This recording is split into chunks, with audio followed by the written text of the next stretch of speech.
order for the September 10th, 2025 Parks Commission meeting. And Jen is going to lead us in the pledge. Go, Jen.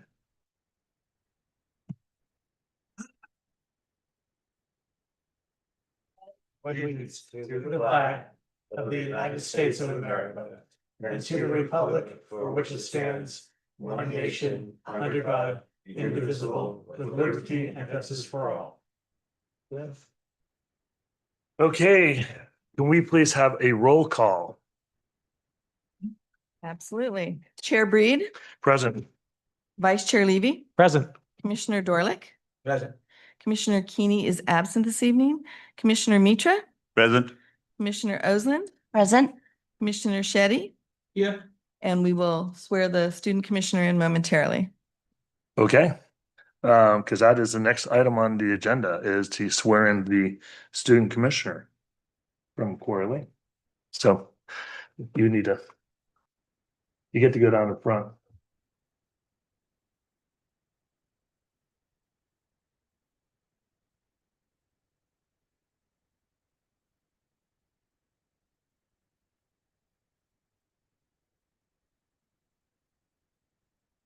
I'm just going to ask you to repeat after me. Okay.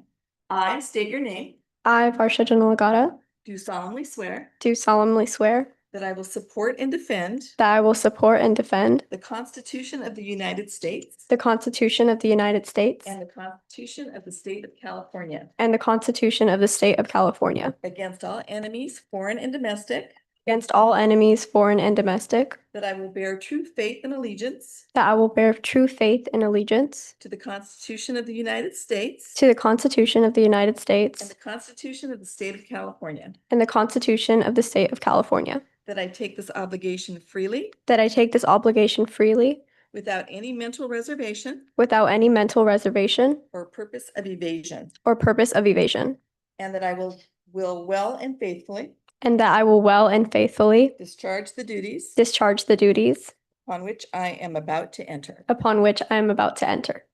Congratulations. Thank you. Okay, thank you so much. Next item is temporary employee of the month with, I think, James or Carl.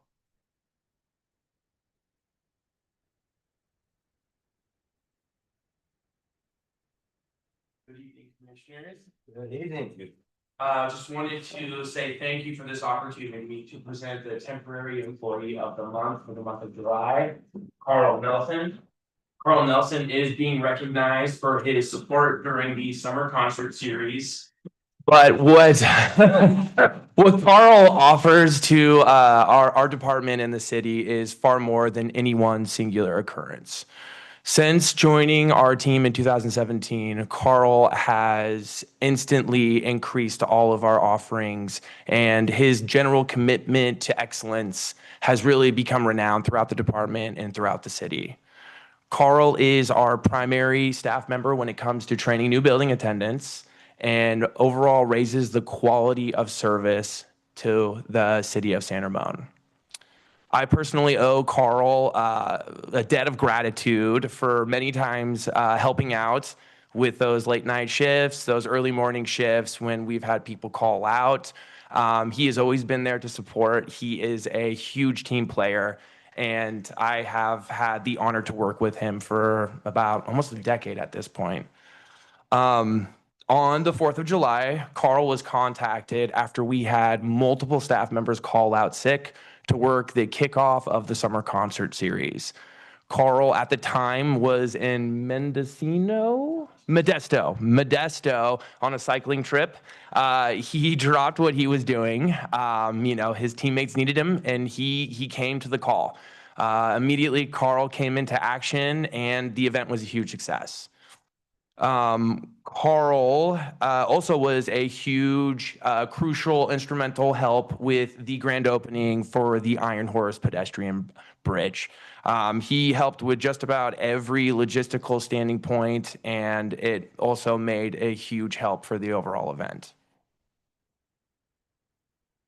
Carl embodies the department's values of service, teamwork, and community commitment. His actions reflect not only dedication to tasks at hand, but also a genuine care for the experience of the residents and colleagues alike. With all shifts Carl works with, PCS staff know that Carl is going to provide excellent service no matter what the task entails, because Carl truly cares. The department and the facilities divisions are fortunate to have Carl's leadership, reliability, and spirit of service on our team. Thank you, Carl. Hey, congratulations, all the commissioners, congratulations. Oh, by the way.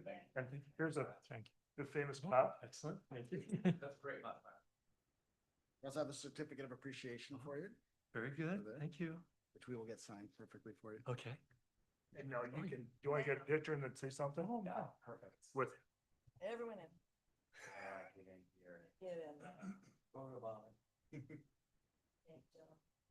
you're free to say something to yeah. the commission if you'd like. We would love that.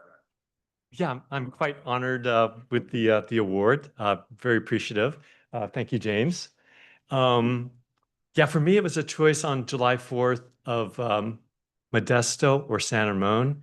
So it was a pretty easy choice. I chose San Ramon. And I should acknowledge my wife who's here, Julie. She was with me on that trip. But yeah, it was nice to help out James and the staff on that day. It was interesting because that morning was the July 4th run. So it was a double shift for me, but I was very honored to help you guys out. And I should also acknowledge on that day, in the evening shift, there were a lot of things going on because the restrooms were packed with the music event that was going on that night. And I needed help in the women's restroom. Of course, being a guy, it's a little more difficult to get in there. So I actually approached Becky, and without hesitation, Becky Adams, who's here, a permanent employee and a manager, jumped on that and helped me out without hesitation. And that's how the staff is here at San Ramon. I mean, they're very caring and dedicated.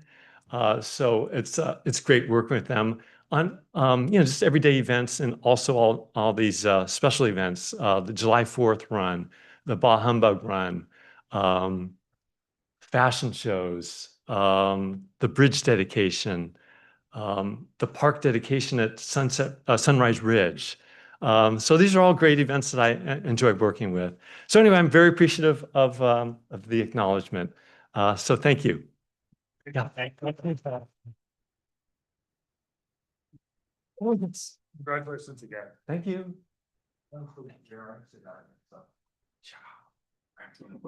Thanks. Yeah, man. I'm in.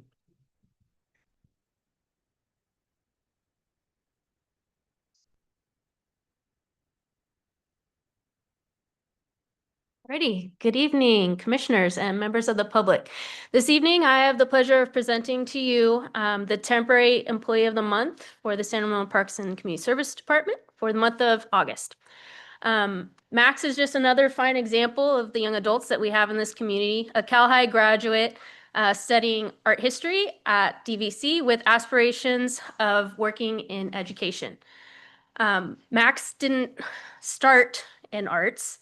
He actually came in 2023 as a cashier. You can often find him at our pools, helping get our swimmers checked in. Furthermore, you guys might not know this, but I'm actually standing next to a distinguished award-winning artist.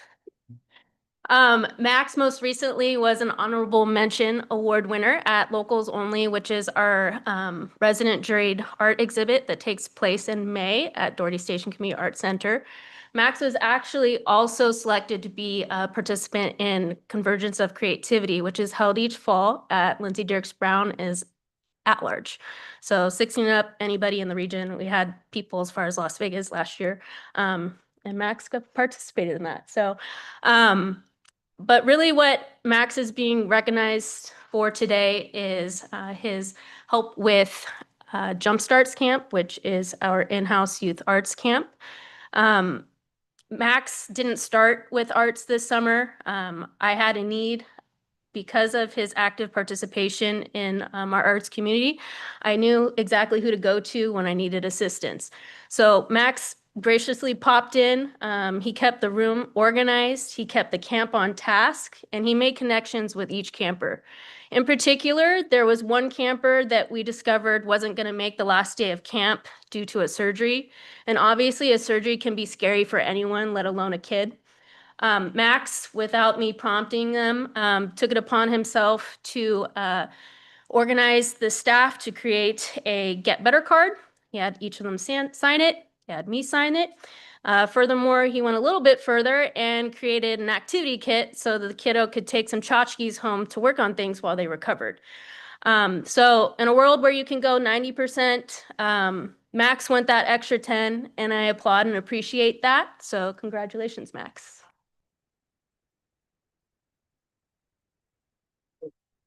Congratulations. Not just me, but all the commissioners want to congratulate you. And you get, sorry, Congratulations. Thank you. and you get a special cup. So I didn't do there.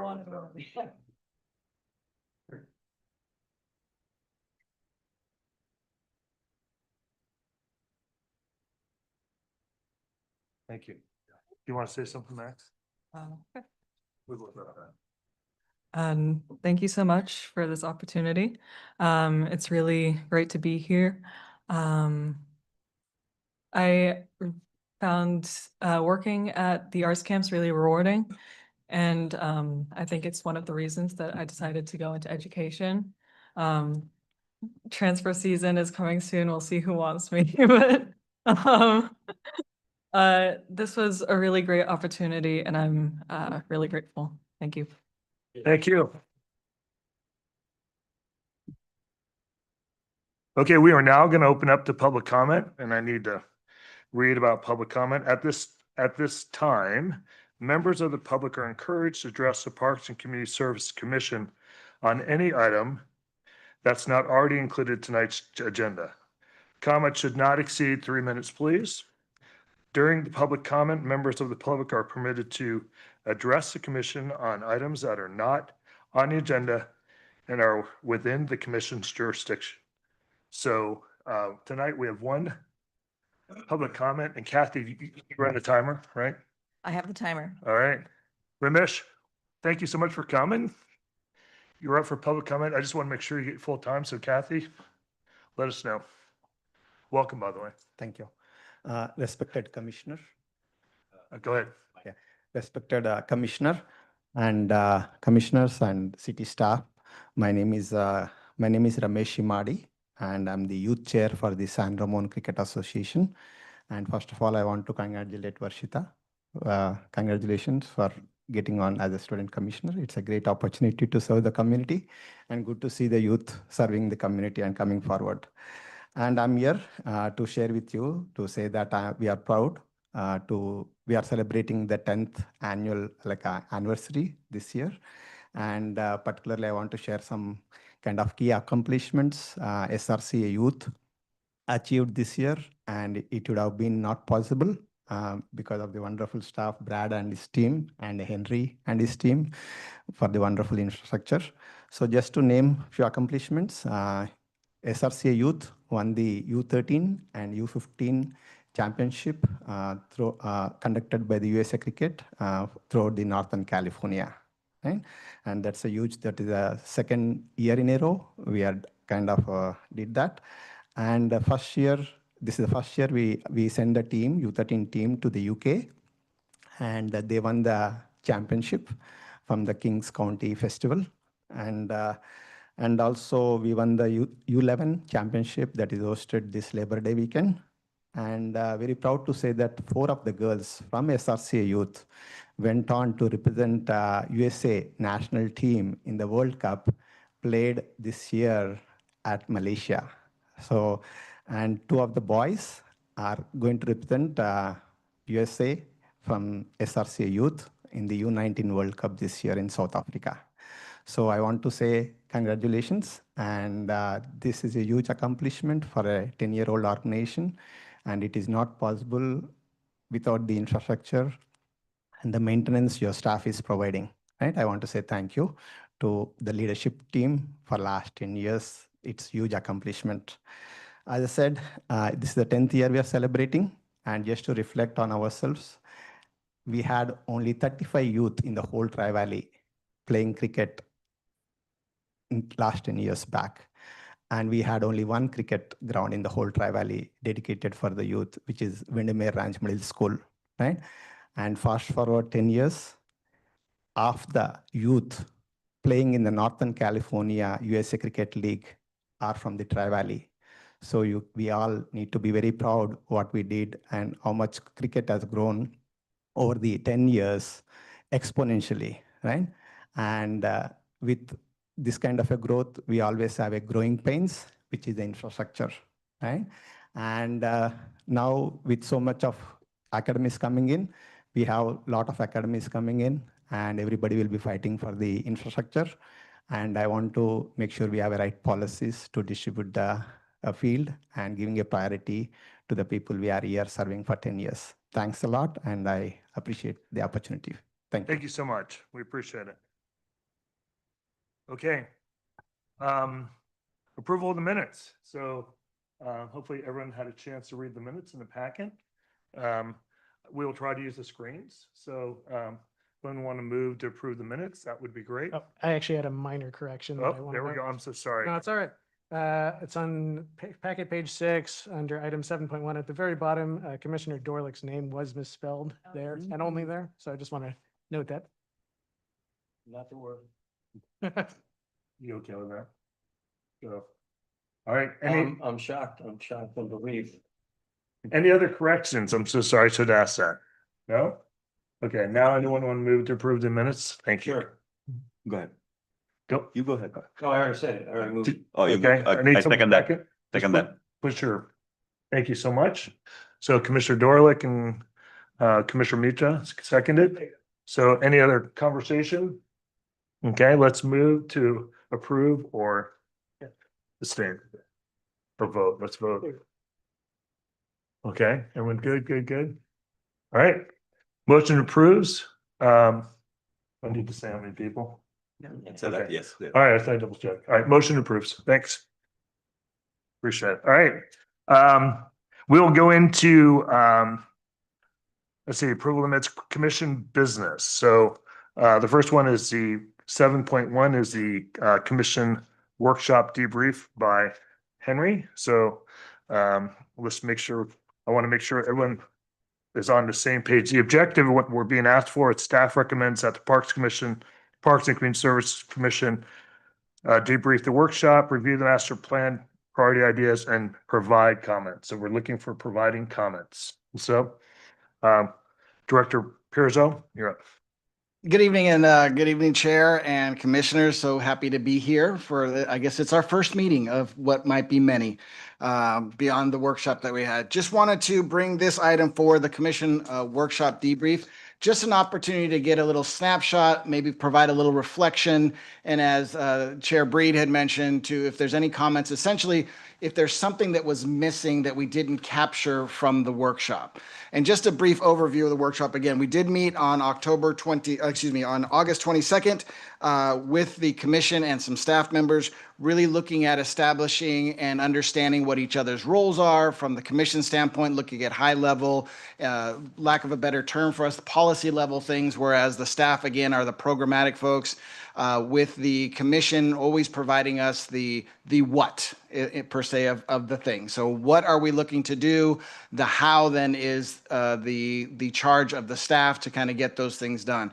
We did have the opportunity to look through the master plan through each one. Each commissioner was asked to come with some ideas of things that they want to have prioritized for this next coming year. Through the master plan, had a little exercise where the commissioners then kind of broke out their ideas, shared their ideas, and that is reflected in the attachment, the back page where the full page of ideas were shared with the group. From that point, we took those ideas and kind of tried to narrow it down, trying to get a bigger picture, look at where we were going to be going and what direction we'd be heading to really have what I would call focus areas. That does not say that anything that is on the list will not be taken care of if an opportunity were to arise. It just simply means that we're trying to have high-level focus areas, and there's actually 5 different areas, 6 different areas that we have there that we want to look at that was determined by the commission as we kind of went forward. And that's what's before you with the master plan priority ideas. Again, it's the opportunity for us to have these areas throughout the year, looking at them. What will happen is they'll either be direct actionable items that you will see happening. Sometimes there are things, again, that we might be putting in place for future, but still would line up in these particular areas.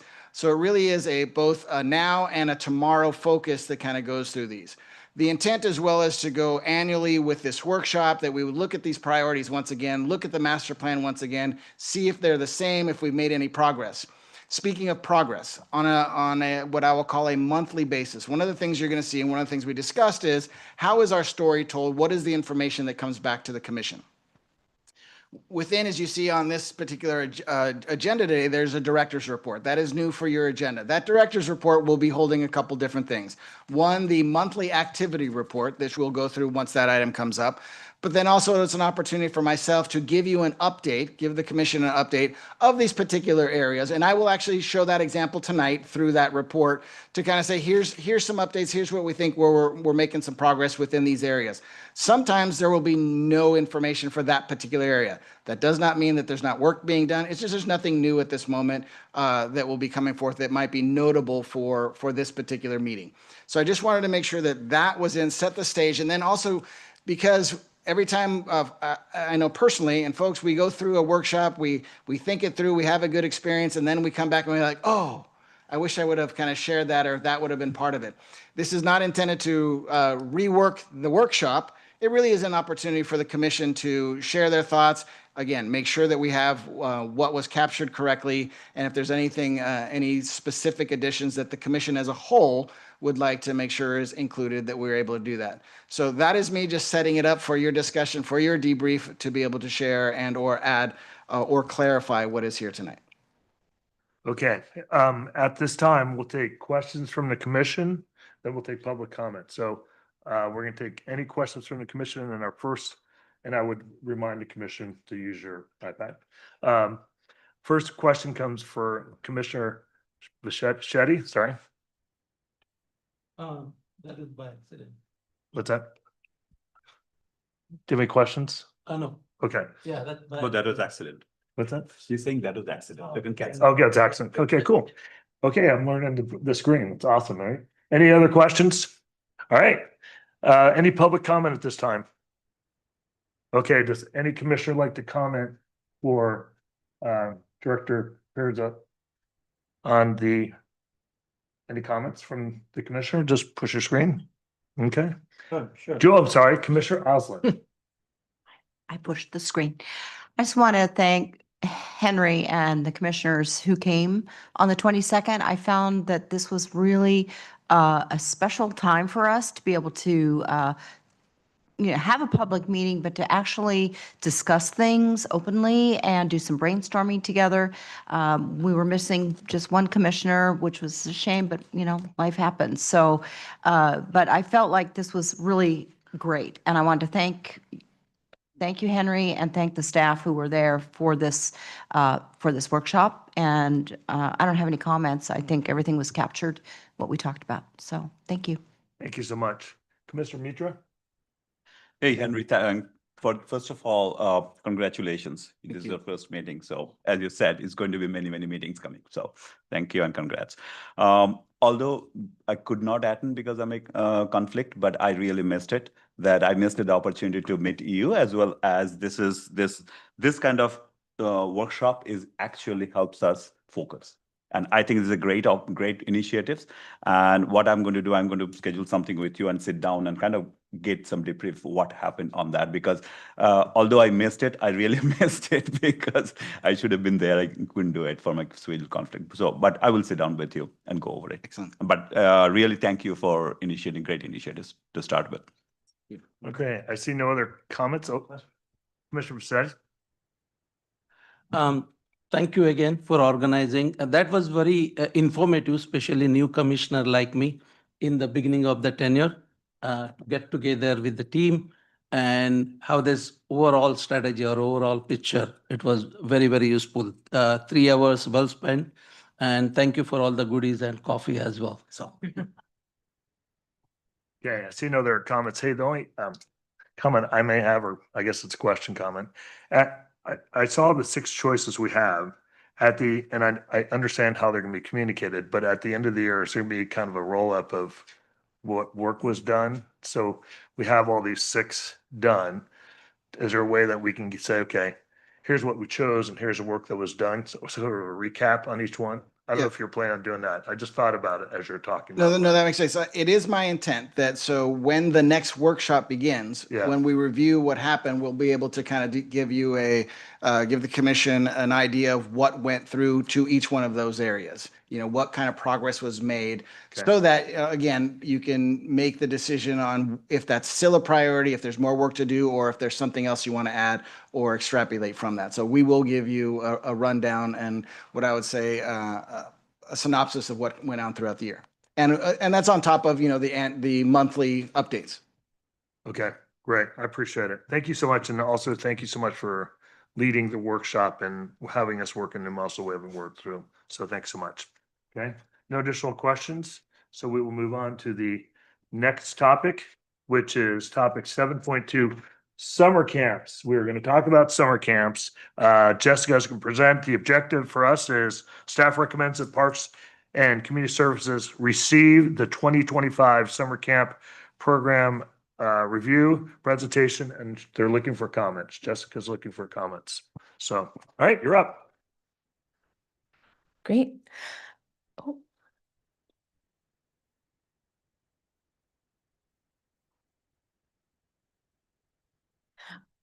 Okay, well, Chair Breed and Commissioners, it is always a privilege and an honor to be in front of you. And I thank our director, Henry, for hosting that workshop. And so kind of going off of that theme of how we're trying to reframe how we're continuing to tell our story. I'm bringing to you our summer camps review. It's in a little bit different format if you've been here before, but we still want to make sure that we highlight all these main areas that are so important to continue to just advance what we do as parks and recreation professionals. This year, we were able to do a rebranding as well. So you'll see the San Ramon Summer Camps logo, whereas that is an overarching theme, which is inclusive still of the San Ramon Camp Central summer camps that we have always had so much success with. So we've been talking about parks make life better, and I'm here to talk to you about how camps make life better. In your workshop, you would have gone over some major tenets of the Parks Make Life Better campaign. And so there's a lot. I have chosen in this presentation to focus on how camps make life better through play, nature, positive spaces, and I'm kind of grouping gathering places in there as well, and exercise, healthy movement. These are really part of our core values. Parks Make Life Better is a way to really just frame and articulate what we have already been doing as a city and what is important to us as the Parks and Community Services Department.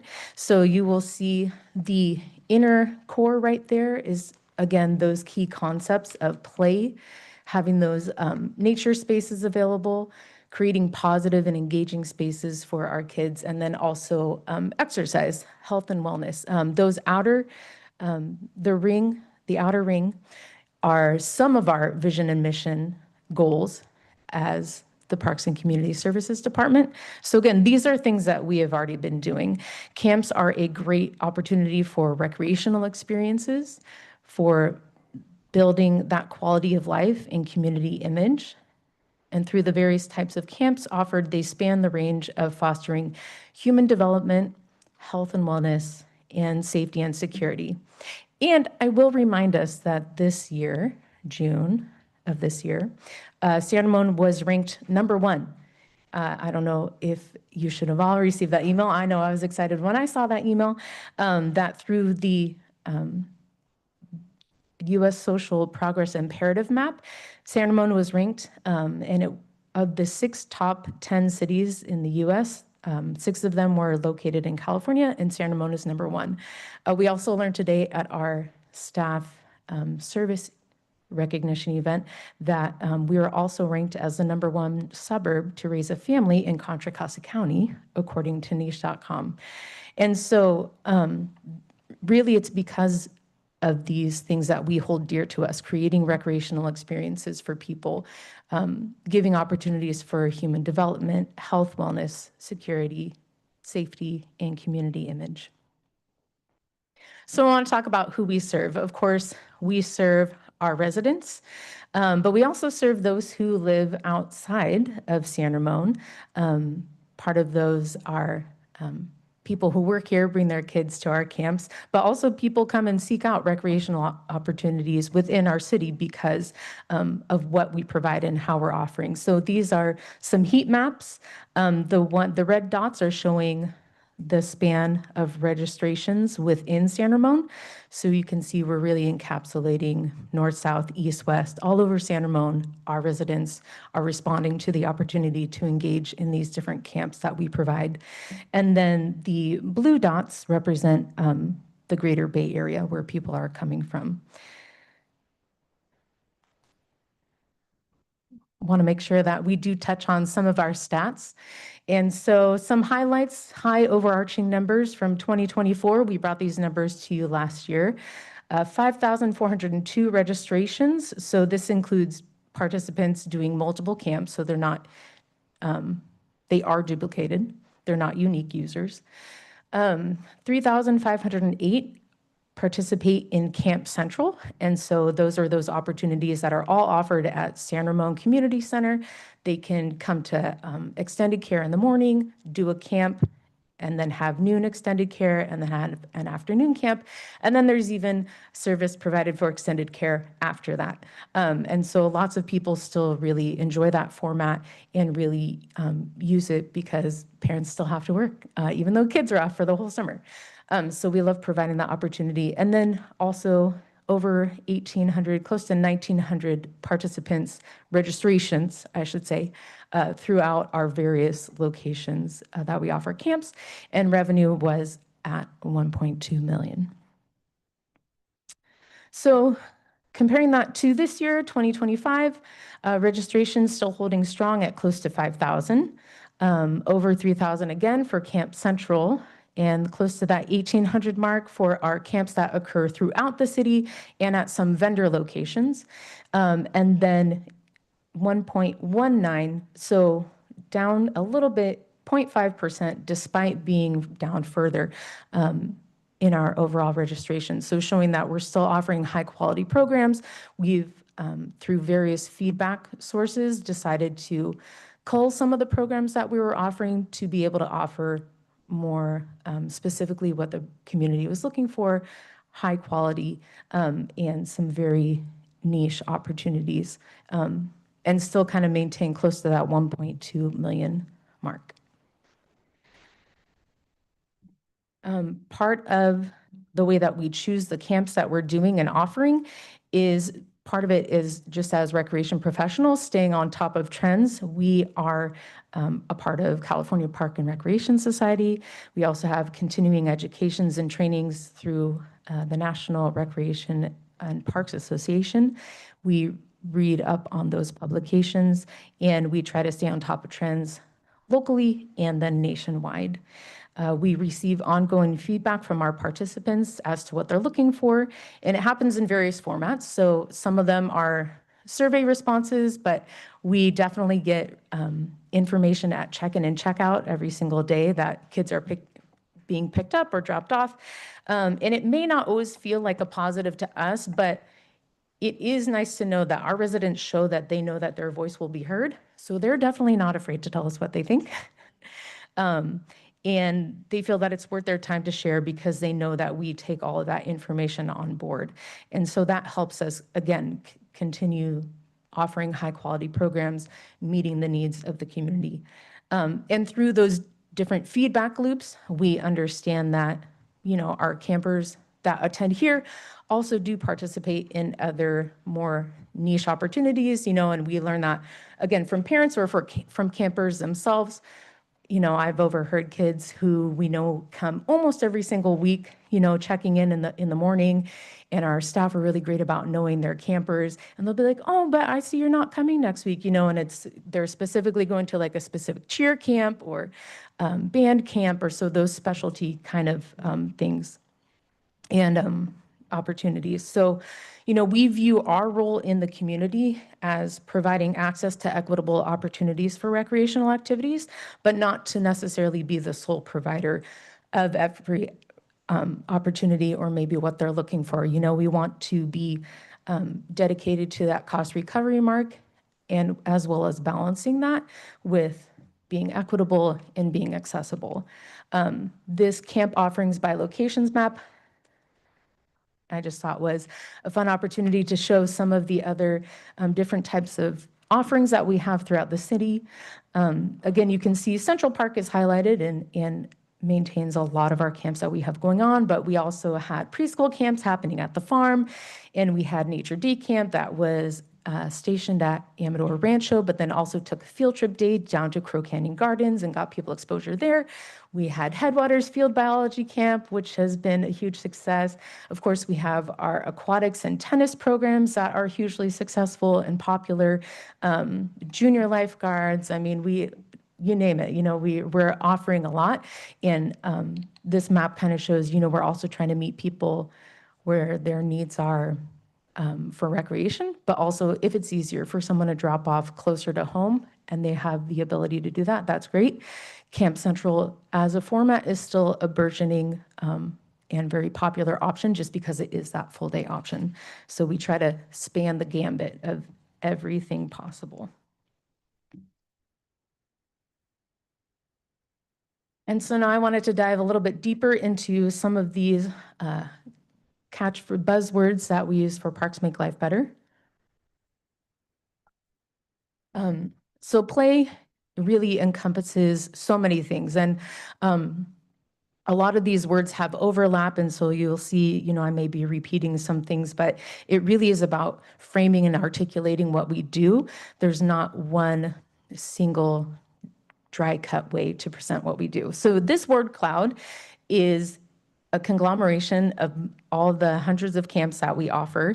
And play is just creating those safe spaces where we enhance the camper access to integrated sensory learning environments. It's not in front of a screen, although those online formats, have their place. We love for kids to get in, to get engaged, to have that opportunity to do things like dance or theater, and in opportunities like that where they're even pretending and exploring and working out critical and creative problem-solving skills in indirect ways, whereas something like Lego engineering is really working out those critical thinking skills in a very specific way. There's also, of course, dodgeball, all the different opportunities through Adventure Club, Crazy for Sports. We have various music camps as well. And for me, I love music. I play an instrument myself, and one of the ways that I get to help during the summer is to provide accommodations for our kids with various disabilities. And so I was getting to provide an accommodation for one of our kids in that drumming and ukulele class. And it's just great to see kids who maybe don't always have the same skill set that their peers have, be able to come in and to integrate and to work in the least restrictive environment and to be as independent as possible.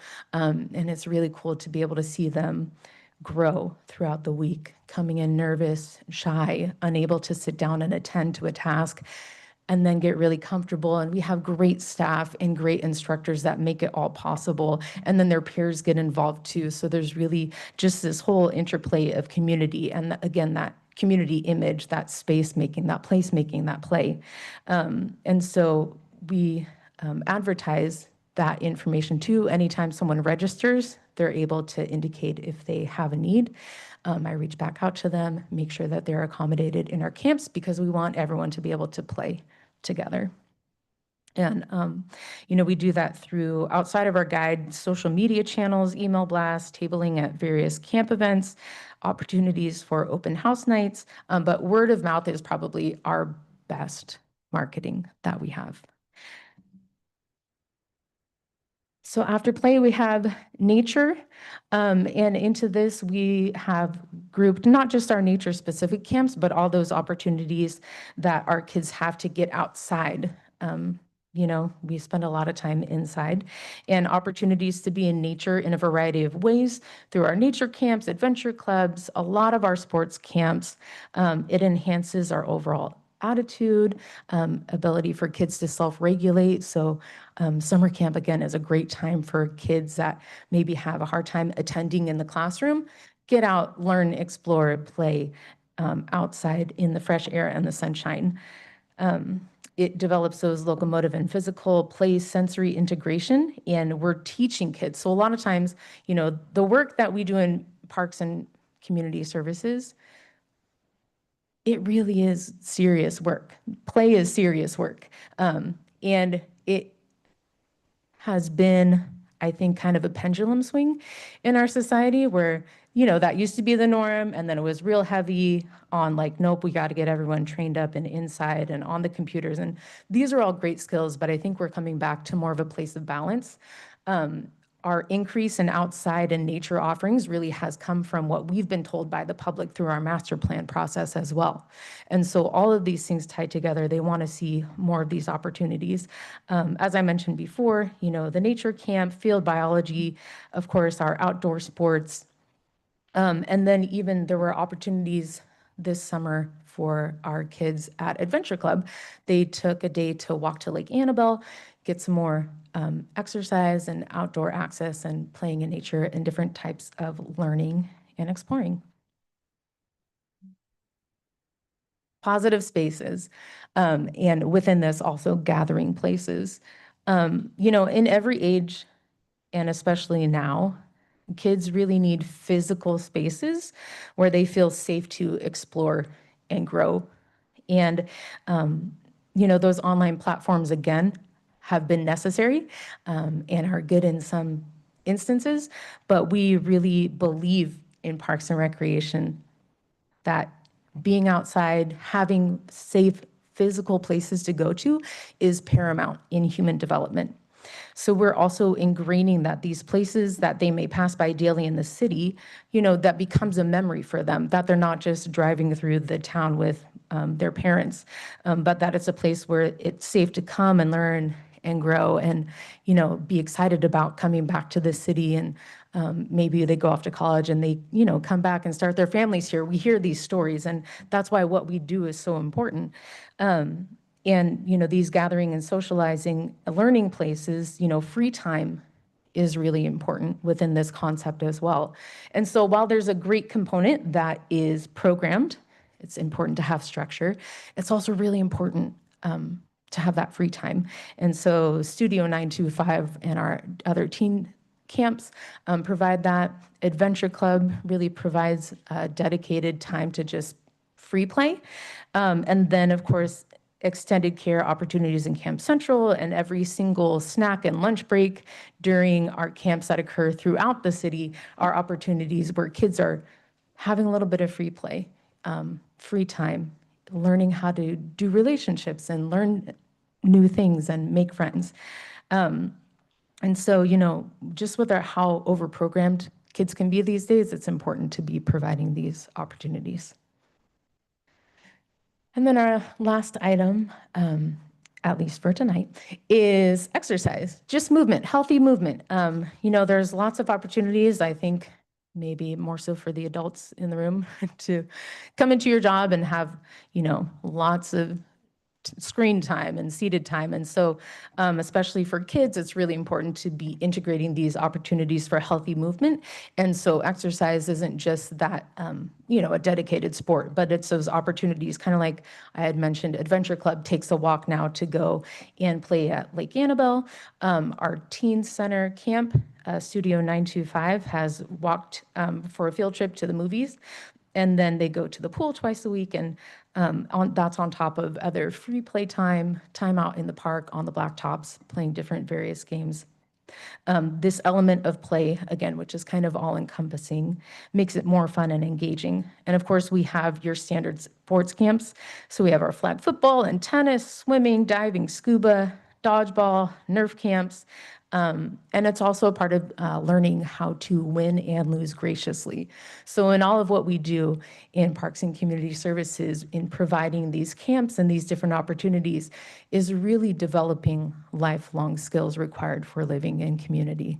And that's what we believe, and that's what we're here for. So at the end of the day, in the Parks and Community Services Department, we want to make sure that what we do is serving the community both now and in the future, that we continue to be at the forefront of what makes San Ramon one of the top-ranked cities in the nation by all of these various metrics, and by instilling these values in the young people that come through our programs. Our summer camps are just one of the ways that we do this and embody Parks Make Life Better. All right, thank you so much. Appreciate it. All right, we will first take any questions that the commission may have, and then we'll take public comment. So questions by the commissioners? Commissioner Shetty. Thank you for putting together this wonderful program. I really like the logo of the program. So few minor questions. So, and also I like that Camp Central, where families can drop and throughout the day, because I see a lot of young families moving in. So that's awesome. One of the feedback I got from specifically from the young families, so how we have the play, nature, positive exercise, can we also add one session for STEM, fun STEM activities? And I just checked around, and then I found indeed those STEM activities are very popular for whatever the reason. So maybe for future, for the next year. And also, I'm also wondering that before we finalize our programs for the next year, is it possible to send a survey to get the feedback from the community? What are the program young families looking at? The reason I'm saying, I saw the drop in numbers around 500, right? Not a major drop, but still it's a drop. So that I think that will help to get the feedback, and hopefully more people will enroll. But this is an awesome program. When everybody is running after the tech, these kind of programs are very important. And lastly, in the reporting, it's also good to have the age group wise. So out of the total enrollment, what are the age group? So just for information, but all in all, I know it takes a lot of effort with kids running all around, but great work. Thank you so much. Thank you. Thank you so much. Commissioner Mitra. Thank you. Thank you for that. But I think you guys already do the survey, right? If I remember, you already do the survey. Okay. So there are some surveys goes out In the beginning? in the Okay. beginning. I think Cool. so. I think so, but we can do that. A couple of questions about, thank you for giving us the number from 2024 that gives it perspective or context on that. I remember last report we had earlier as well, so that we know, is it a trend going down or is it just 1 year or things like that. So that would be properly helpful probably on that. Do you have that data by any chance, or if you don't, that's fine. Oh, off the top of my head, no, but we definitely have it. If I may just clarify the question, so what specifically were you looking for? I know one of the things that we're trying to do as we share the story really is for the commissions, kind of more the higher level numbers. So I was just trying to get clarification on what specifically. Just is a trend going down the registration? The trend, is and a that- trend, or it's just 1 year that? Right, and essentially what we're trying to give you the picture is kind of the comparison, right? So last year's numbers were slightly higher. There's a variety of reasons why the numbers may go down. You know, it could be anywhere from, what the school district is telling us with enrollment, there's less kids that are here. There's also opportunities that may come up in the summer for us to, let's say, redo a room or fix some things within our buildings, and then those get taken away. Some of the rooms might be taken away. So we don't have as much space to offer some of those things. So those are some of the mitigating, factors that may come into play with that. But I do appreciate that. I thank you for the clarification. Yeah. Just as a point of reference there too, 21, 22, 23 anomalies. Right. So the data is not going to match up pretty well because of the, Right. yeah. But having said that, I think maintaining the pretty much registration close to, and more than that, the revenue, it just is an awesome job. And thank you. Thanks for a great service and the whole department. Okay, thank you so much. Vice Chair Levy. Sure. Yeah, no, great presentation, Jessica. I actually want to follow up a little bit on what Commissioner Mitra was saying about the revenue numbers between 2024 and 2025. And this might be more of a process question, but it's pretty good that the revenue was flat despite registrations being 8% less. And I'm assuming that was a result of the fee adjustments that we recommended and the city council approved. I guess my question is, did that just sort of happen to work out that way, or was there like an intentional kind of thought process to kind of, you know, smooth over the registration gaps with those fee adjustments? Part of our camps and the registrations and such are set by our independent contract instructors. So in that regard, they're responsible for setting their own fees. And then for us, we try to run a tight ship regardless. And so I think just due to staff dedication and trying to make those numbers stay really nice and tight. Yeah, Yeah, it worked out for us. I give staff a lot of credit to be able to get it that basically spot on despite the drop in registrations. That's very impressive. And I just wanted to give staff kudos for that. Thank you, Vice Chair Levy. Commissioner Osland. Got some technical questions here. Can you explain what TikTok cooking is? Yes, I would love to. Sorry, I meant to go into that. So TikTok cooking. So cooking has always been a popular item, like things that people want to register for.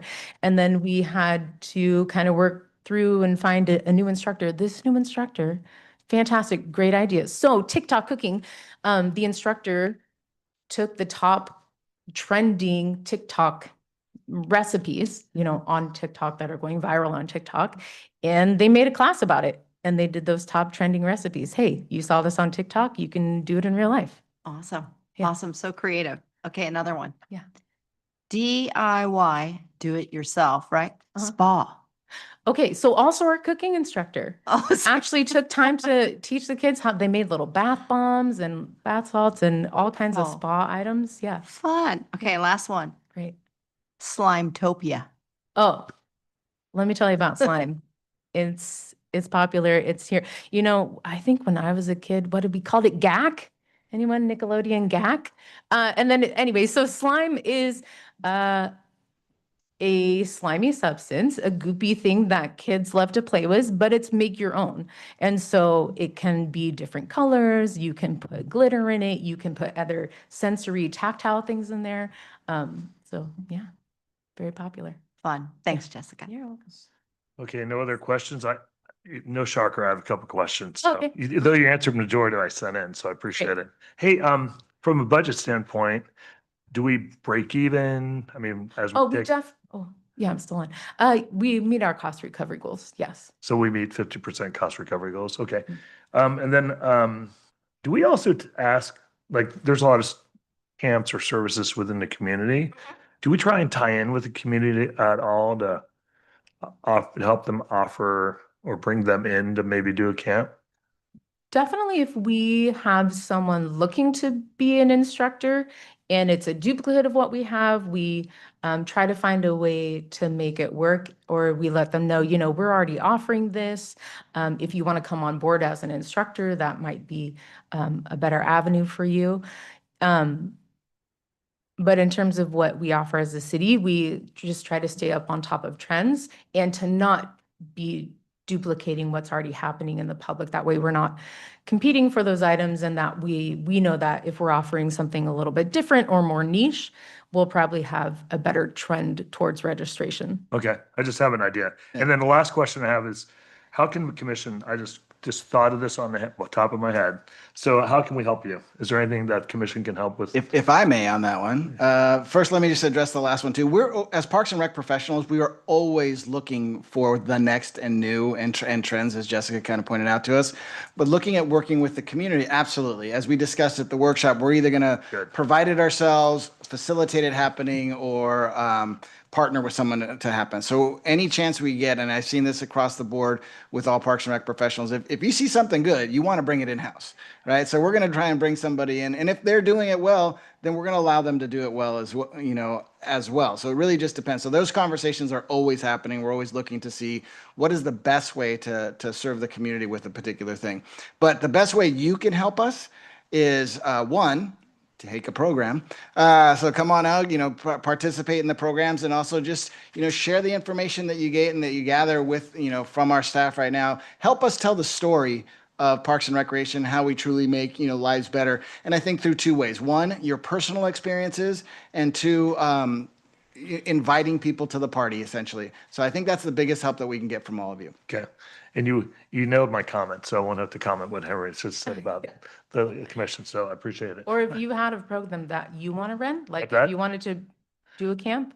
No, we he have to nailed, he bring you nailed on what board I as an said. instructor. He nailed my comment, so you saved some time. Commissioner Dorlick, you're up, bud. I'm done. Yeah.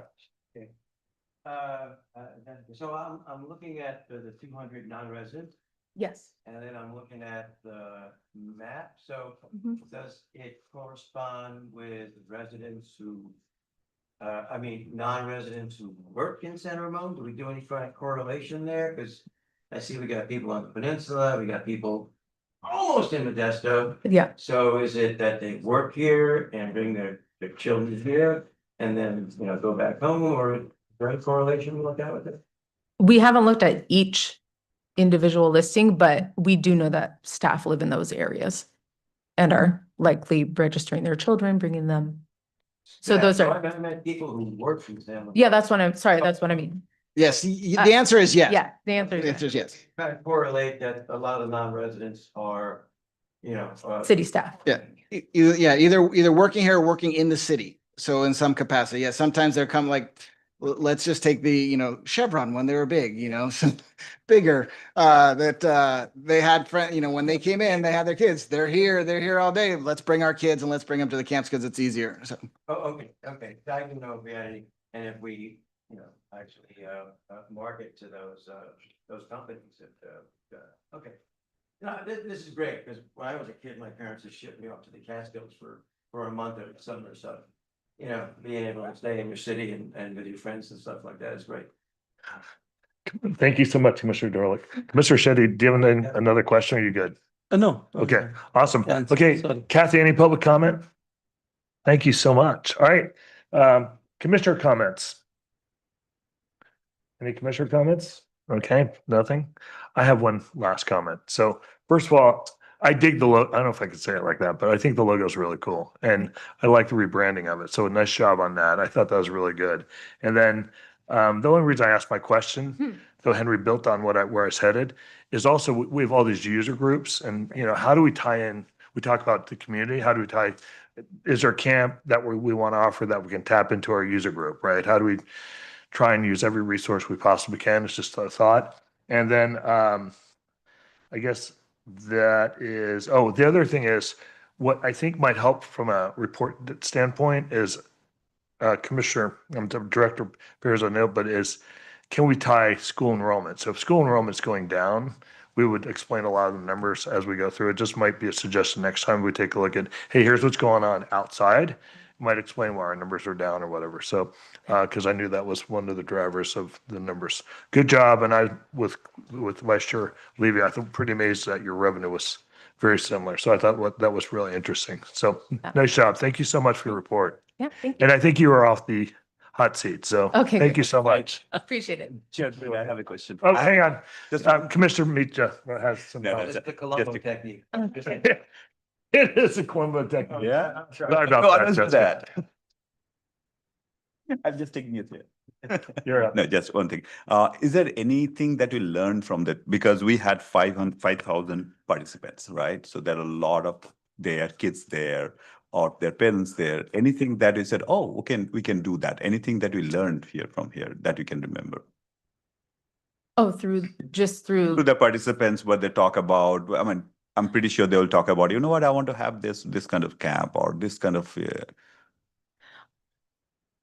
I mean, not that we're crushing it on every single front. We can't necessarily be, but I think just from what I have heard being out during registrations, check-in, check-out, a lot of what the community is asking for, we take the feedback on and are trying to offer those things if we don't already do them. And so with the vast variety of things from like Lego robotics to swimming to dancing, I haven't heard anything that stands out in that regard. Okay, all right. Thank you. Okay, any other comments? Okay, thank you so much. Nice job, by the way. You're the first one in under the new director, so good job. Appreciate it. Thank you. All right, Great. next is 7.3, San Ramon Senior Services. The recommendation is for us to recommends that the Parks and Community Services receive the San Ramon Senior Services update and provide comments. We're looking for providing comments. It is going to be presented to us by Susie Chow. Welcome, Susie. Thank you. You are welcome. Give me just a moment to get set, please.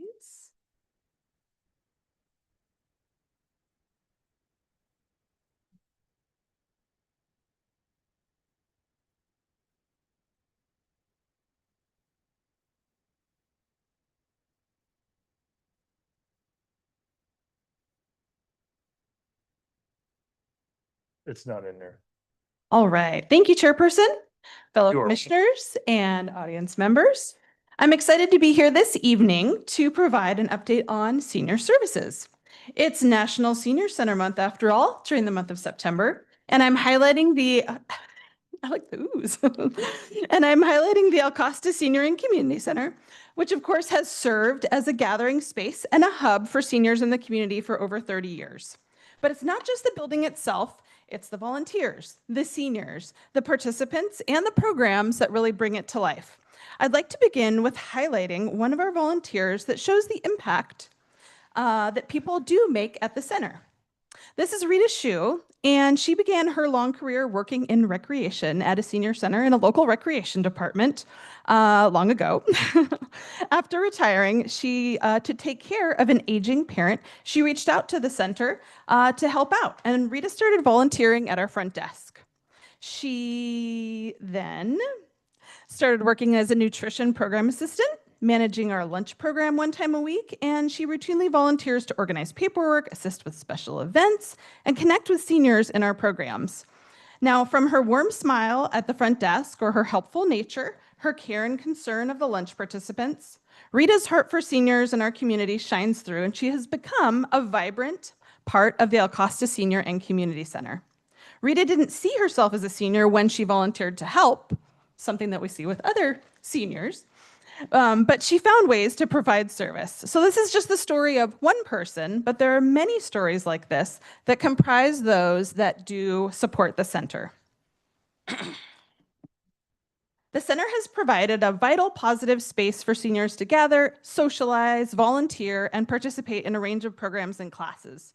Through expansions over 30+ years, the center has changed and improved to provide essential services to our aging population at its current footprint. It also offers a large variety of classes, events, programs, resources, and opportunities for volunteers, creating a real sense of community and support for the aging population in San Ramon. We have our groups that support the center, which are amazing. And that's the Senior Citizens Advisory Committee, the San Ramon Senior Center Foundation, and of course, our center volunteers. And we are so very grateful for all the different volunteers and groups that we have that make up the different aspects of the center, because really what we do at the center, we wouldn't be able to do without all of our different volunteers. They're so integral in sort of the fabric of the center. So volunteers for us, what I like to say is they volunteach classes. So if they come to me and say, oh, I'm interested in this, and I say, oh, would you like to teach that? I would love that. Let's make that happen for you. So they volunteach 55+ programs. They work at the front desk. The ones that you see here are volunteering in the kitchen, all our happy volunteers. We have some that serve as lunch bunch trip ambassadors, and they help at special events. The volunteer base has really empowered seniors and helped develop the center into a place that they truly do consider their own. It's their center. And then we have our Senior Advisory Committee members. Here you see Jim and Judy at our Live Well Resource Fair. Now that's an event that's coming up at the end of this month on September 25th. It's a great opportunity for the community to come out and access some of those resources and learn about them. And here they are spreading the word as you see them. They've provided input over the years and collaborated with staff on a variety of initiatives, changes, programs, providing feedback on updates to the center as it changes over time to provide quality programs and services. And finally, we do have our Senior Center Foundation, and they run the bingo program, of course. The bingo program, one of the favorite things that we do have at the center. So that's a source of joy for a lot of people. And they do that weekly, as well as our boutique workshop on Tuesday mornings. They host a lot of special events that are popular in the community. Our quarterly bingo luncheons, a jingle and mingle lunch during the holidays, holiday boutique, and a spring fashion show and tea. Beyond that, they support the Technology Center. It was revamped recently, so we have up-to-date technology in our center for seniors, and they provide all the coffee supplies that we have during our program hours. Now, of course, the funds that are raised by the foundation go towards the betterment of the center. Recently, they reupholstered all of the couches and large chairs at the center, so our seniors are enjoying that every day. And a lot of the projects that they do really do impact the comfort and the enjoyment of folks at the center.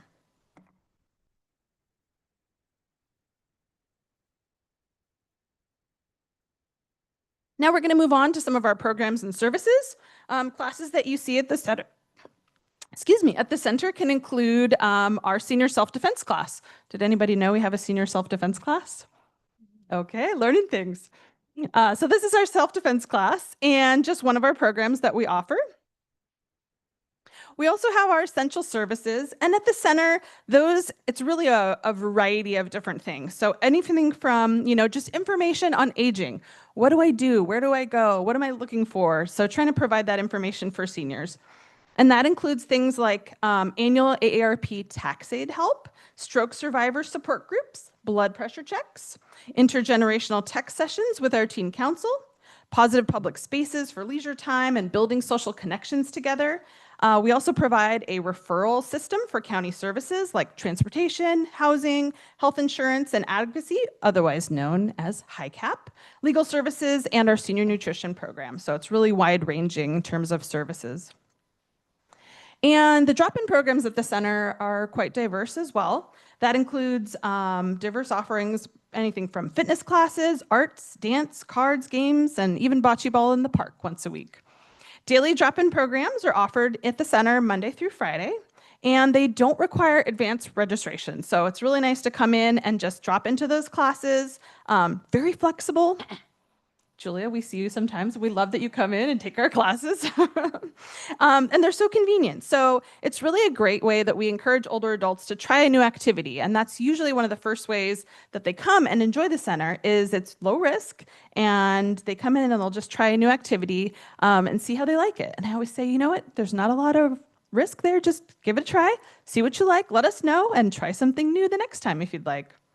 Recently, we had both table tennis and drawing and painting classes that have been added to the schedule with great success in our drop-in programs. We also have a variety of special events at the center, and they're offered free of charge, except for our summer barbecues where we just look to cover our cost. These events include our Lunar New Year celebration, holiday variety show, our Live Well Resource Fair, and our ice cream social. We also have smaller lunch celebrations held for things like birthdays and holidays, Valentine's Day, and cultural celebrations like Diwali.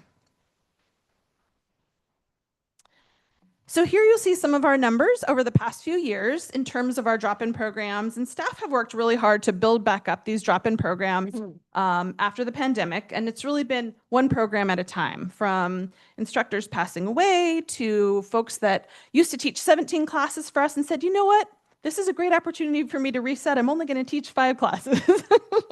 Well, making up new classes, getting new instructors, new volunteers to do that. And it's been a slow process, but we are really rebuilding. And I would say in the next year or two, we anticipate with our drop-ins reaching some of those pre-pandemic numbers as we rebuild and continue to look for new offerings.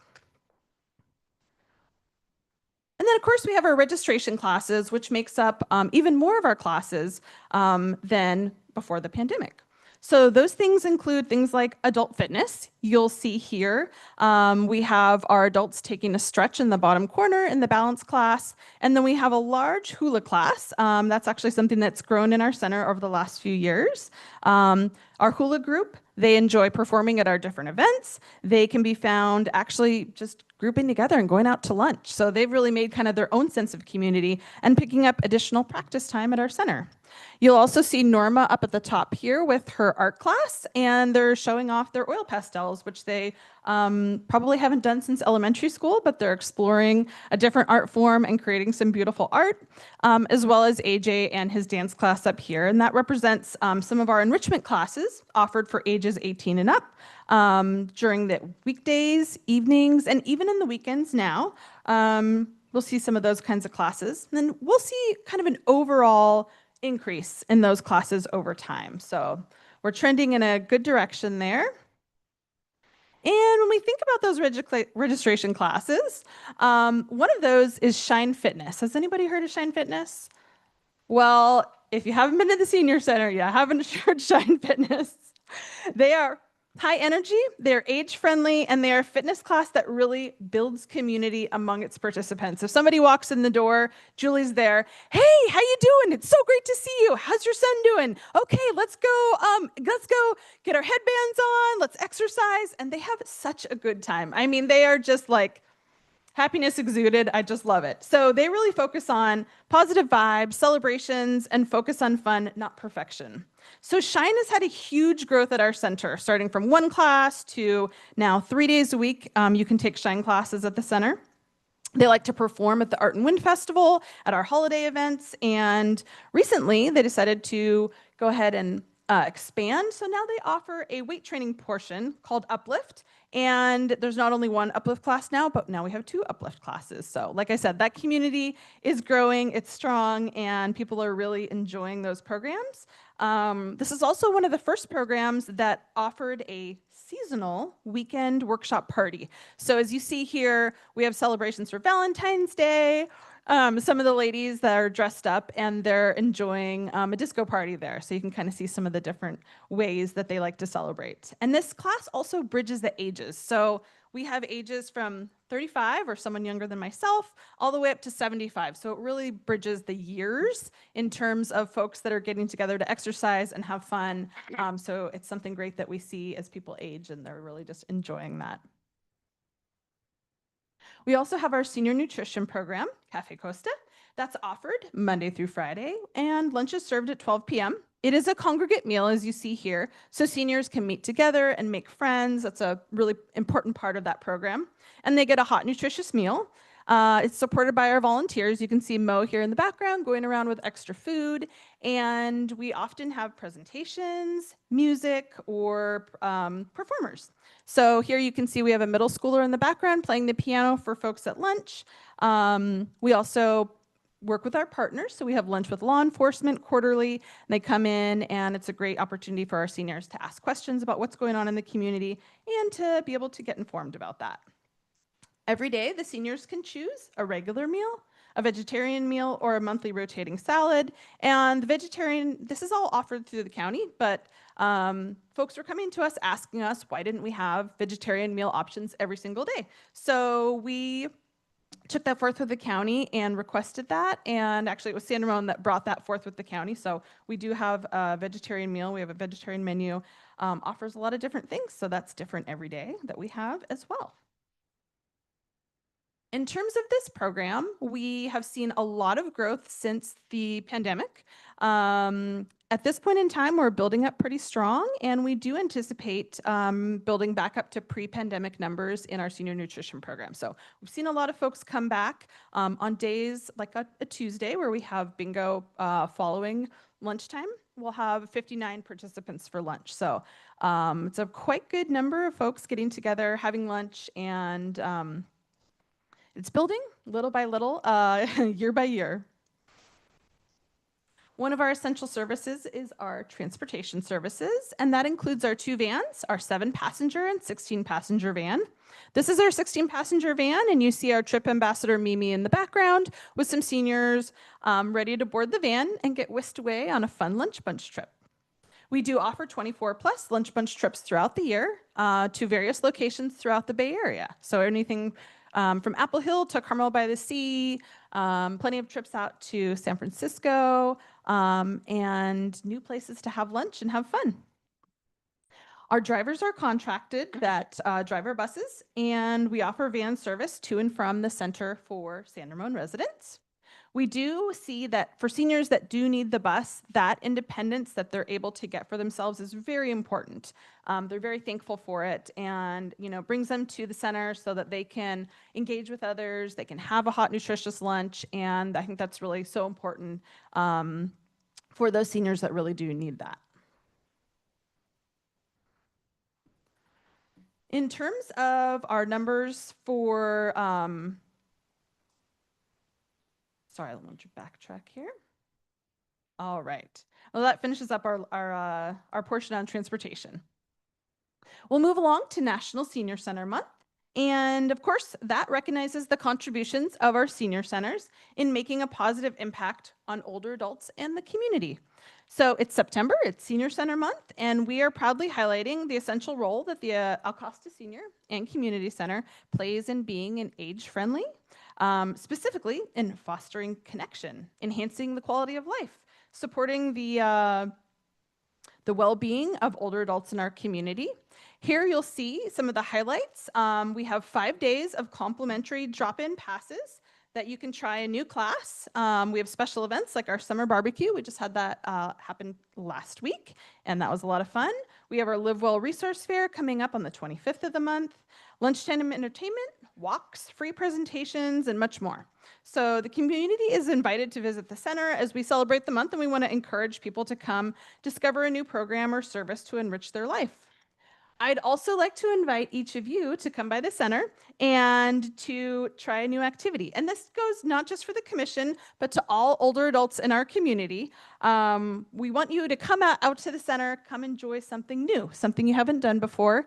As you see on the calendar here, we have some tickets. Those days you can use a golden ticket that you just get at the front desk to try a new activity, and no, we won't ask your age. But something special for each of you. I have a giant ticket for you. Like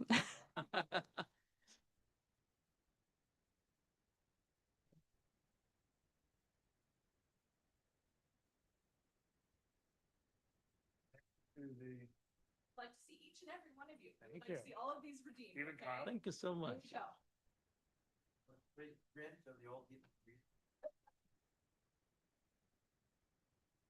we go. They are life size. There you go. All right, so we'd like to see you all come and use your golden ticket. Take a look at our Encore, and you can find some great activities offered. And so try something new. It's what we're all about, right?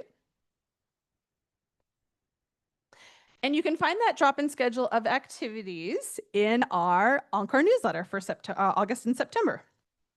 So you all have the Encore newsletter in front of you. You can also use this to scan the QR code to see our current Encore newsletter. And that includes all of the events taking place during National Senior Center Month. Just a quick reminder that the Senior Needs Assessment is also available on our website, on the 55+ page of the website. And we welcome feedback from the community on all senior needs. So we're wanting to get that feedback and hear what people are caring about, what's important to them, and what they need.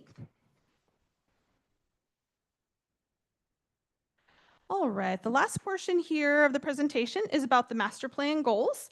And of course, we're working through the master plan each year, taking on more and more of the items that we see in there, incorporating those goals into the programming that we do offer. So specifically under goal 3, which is inclusiveness, some of those goals were incorporating ping pong. We've added ping pong, drop-in classes 2 days a week. People are loving them.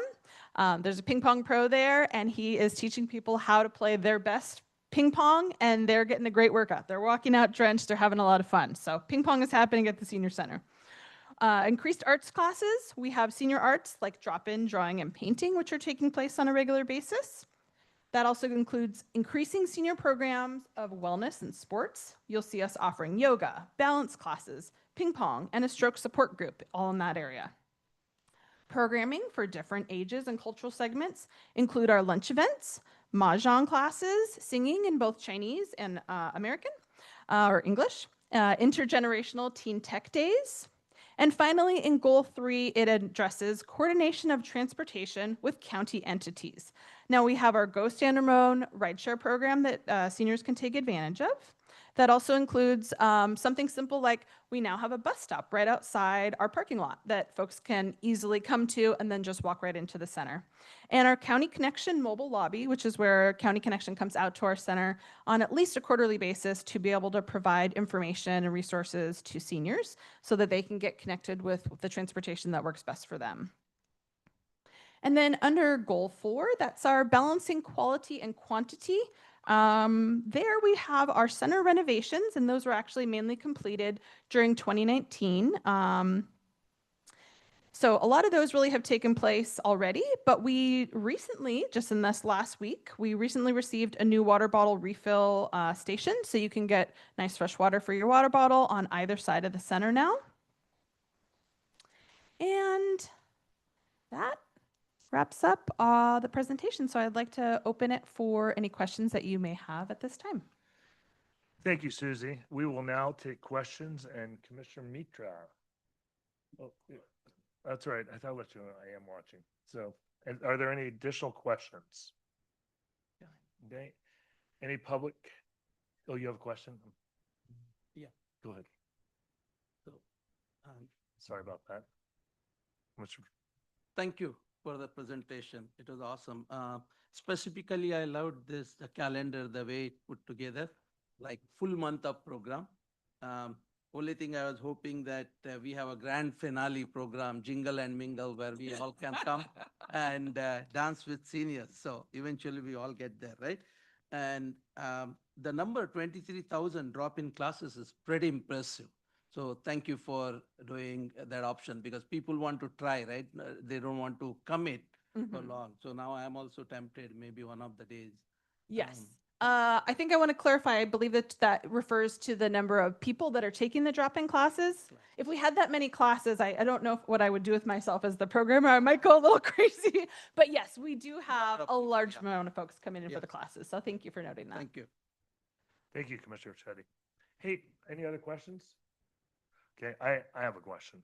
Do we do search and reapply from other senior centers around the Tri-Valley? How do we share best practices, or do we share programming with other senior centers or get programming from them? Definitely. Not only are we a part of sort of a general think tank in this area, of course, we're part of the California Parks and Recreation Society, and we have an area of that dedicated to seniors, so we can always reach out there to other professionals, share information. During the pandemic, we actually started a Zoom group among our local senior centers, and we would trade a lot of information that way, finding out what's working well in different phases of where we were with our senior centers at that point in time. That's something that we're looking to get back to so we can really kind of information share again. There's been a turnover in some of the different staff. So we're looking to get reconnected for that because we do feel it's important. Okay, and thank you so much. My second question is, we're tapping into as many county resources as possible that they may have to offer at the senior center, just since we support the county.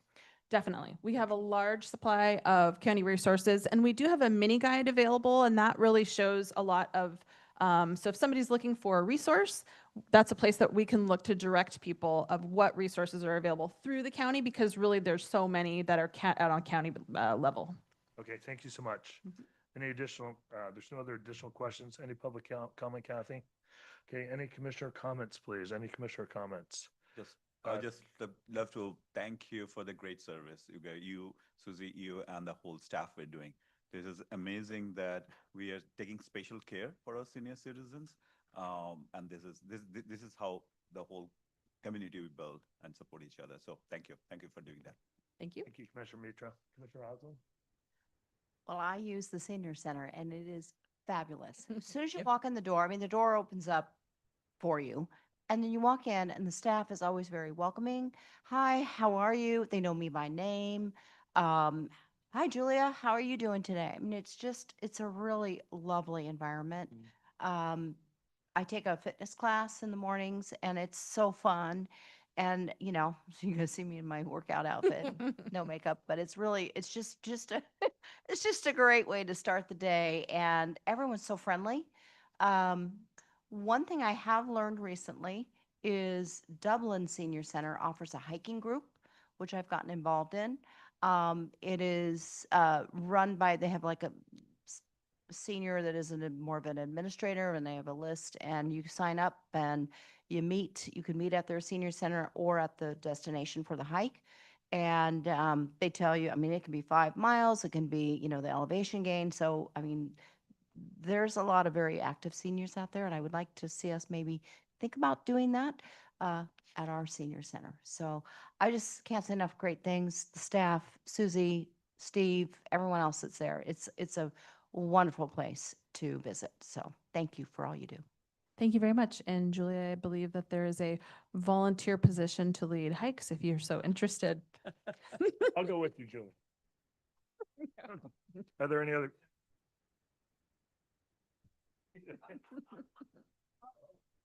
Are there any additional comments? All right, Susie, I have some.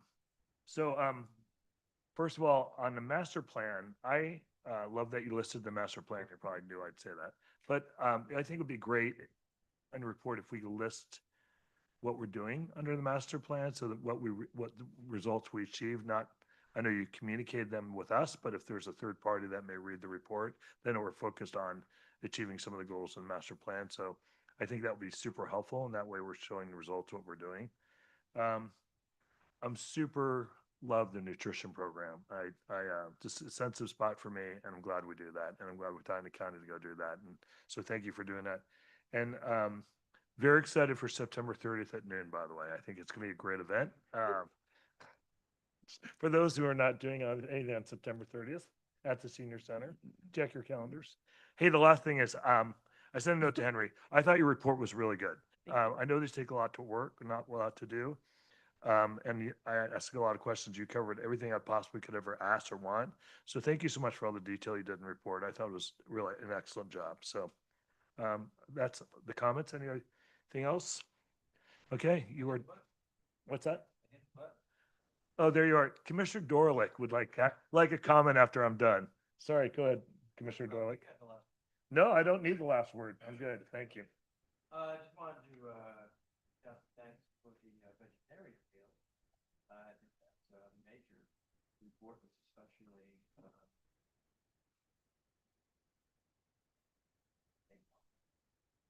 I will welcome you out for lunch and a class. Bring your ticket with you.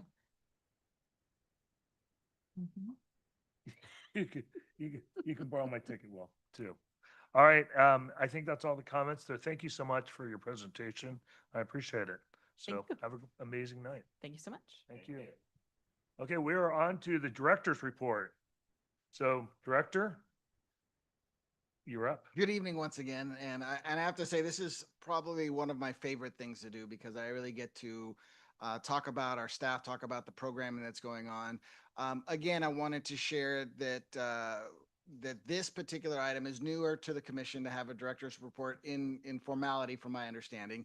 And what you'll see, you know, throughout the time with the director's report, again, you'll have an annual or a monthly activity report that I'm going to kind of walk through just to kind of show you what it should encompass and how we're really trying to focus on the mission of the department. Again, looking at the areas of providing recreational experiences, fostering human development, promoting health and wellness, increasing cultural unity, facilitating community problem solving, strengthening safety and security, strengthening community image and sense of place, and supporting economic development as well. This is also how we reflect how parks make life better for, as was stated earlier, not just today, but in the future as well, through all the things that we do, whether it be through that nature, outdoor space to play, exercise, and also positive spaces and really positive spaces, gathering spaces. So just going through again, I know that in the future, beyond this one, that when the commission gets this report, they're going to read it from top to bottom and just really soak it in. So I really do appreciate that ahead of time, as I say, but all I'm just doing is kind of highlight a couple of different areas so you see how we're going to take the report and place it under the different headings. Again, looking at providing recreational experiences, you'll find things like, our camps, camps that went over through the summer. A couple things I just wanted to add as far as highlights from that. That we had, this summer, 208 camps were offered, again, resulting in about 3,085 registrations. One of the things to note too is not do we just have camps and do we not just have a staff that's there. The staff that we actually employ are also, also residents, also, students from our school district, and we're able to continue to kind of the circle of life, so to speak. We have everybody kind of in and involved with what we've got going on here, which really leads me to one of the highlights here when we're providing these experiences is our leaders in training program, right? We have 63 leaders in training to combine over 5,000 service hours. Now, those leaders in training today are just learning what it is to be in the biz, but tomorrow they're going to be our new staff. So that's really one of our funnel areas to kind of go through and make our staff just grow and become stronger and have a place to play. Also through this report and or through a side note that I'll touch on a little bit later, I know that through the master plan, there's the priorities, one of them being teens for the commission, really looking at what are we doing for them, how are we doing. We also have, our commissioner here who also represents the teen voice. But looking at that, when we do summer and we're providing experiences, we also provide teen camps, right? So 280 middle schoolers had an opportunity to come through our programs and learn a little bit more on that. You also talk about feedback and how do we receive feedback. One of the things we do, not just the surveys, but we also have a direct quote here from, one of our parents of an incoming 6th grade parents from Pine Valley stating they were hesitant to enroll my daughter in Studio 925 since she always attended Camp Central, but she loved it, made new friends, and now feels much more confident about starting middle school. How do we know we're doing well? This is how we know we're doing well. A lot of times in Parks and Recreation, it's not just the numbers, the tangible things that we can say and point to, but it's the feel, it's the direct impact we have on the community through our programs, whether it be this middle schooler, but not just the middle schooler. Look what we did for the parent. The parent is now saying, okay, not only did you do this for my child, I want to know what else you can do, what else that you have. So it really kind of grows from there. So when we say, what are we doing for teens? We do a lot for teens. And we're trying to impact their lives in a variety of ways. Other ways that we have provided, recreational experiences. Our Headwaters Science Institute Field Biology Camp. Wow. Right? It's this field biology camp. I don't recall ever having a camp like that growing up or having that recreational experience. Speaking to the STEM of what was requested, those are the types of things that we do offer, and we offer in a creative, fun, recreational way that allows for these kids to learn, what is out there. There was the first full day field biology camp, again, ages 6 to 14. We're hitting the not only just the middle schoolers, those teens, but those kids, the preteens and the school age kids. And again, we hear from them, we would love to see another nature camp from Headwaters next summer. Look at that. That is another feedback touch point for us. This was my son's favorite camp this summer. Would love to see this camp again in a different location. What does that tell us? You saw the mappings out there that was showed of where we offer our different camps. That gives us the key indicator of, hey, we should probably look at somewhere else. Is this the only place we could do it? It might be the best place and the only place, but it also gives us an opportunity to look and ask for that question as we go forward through our stuff.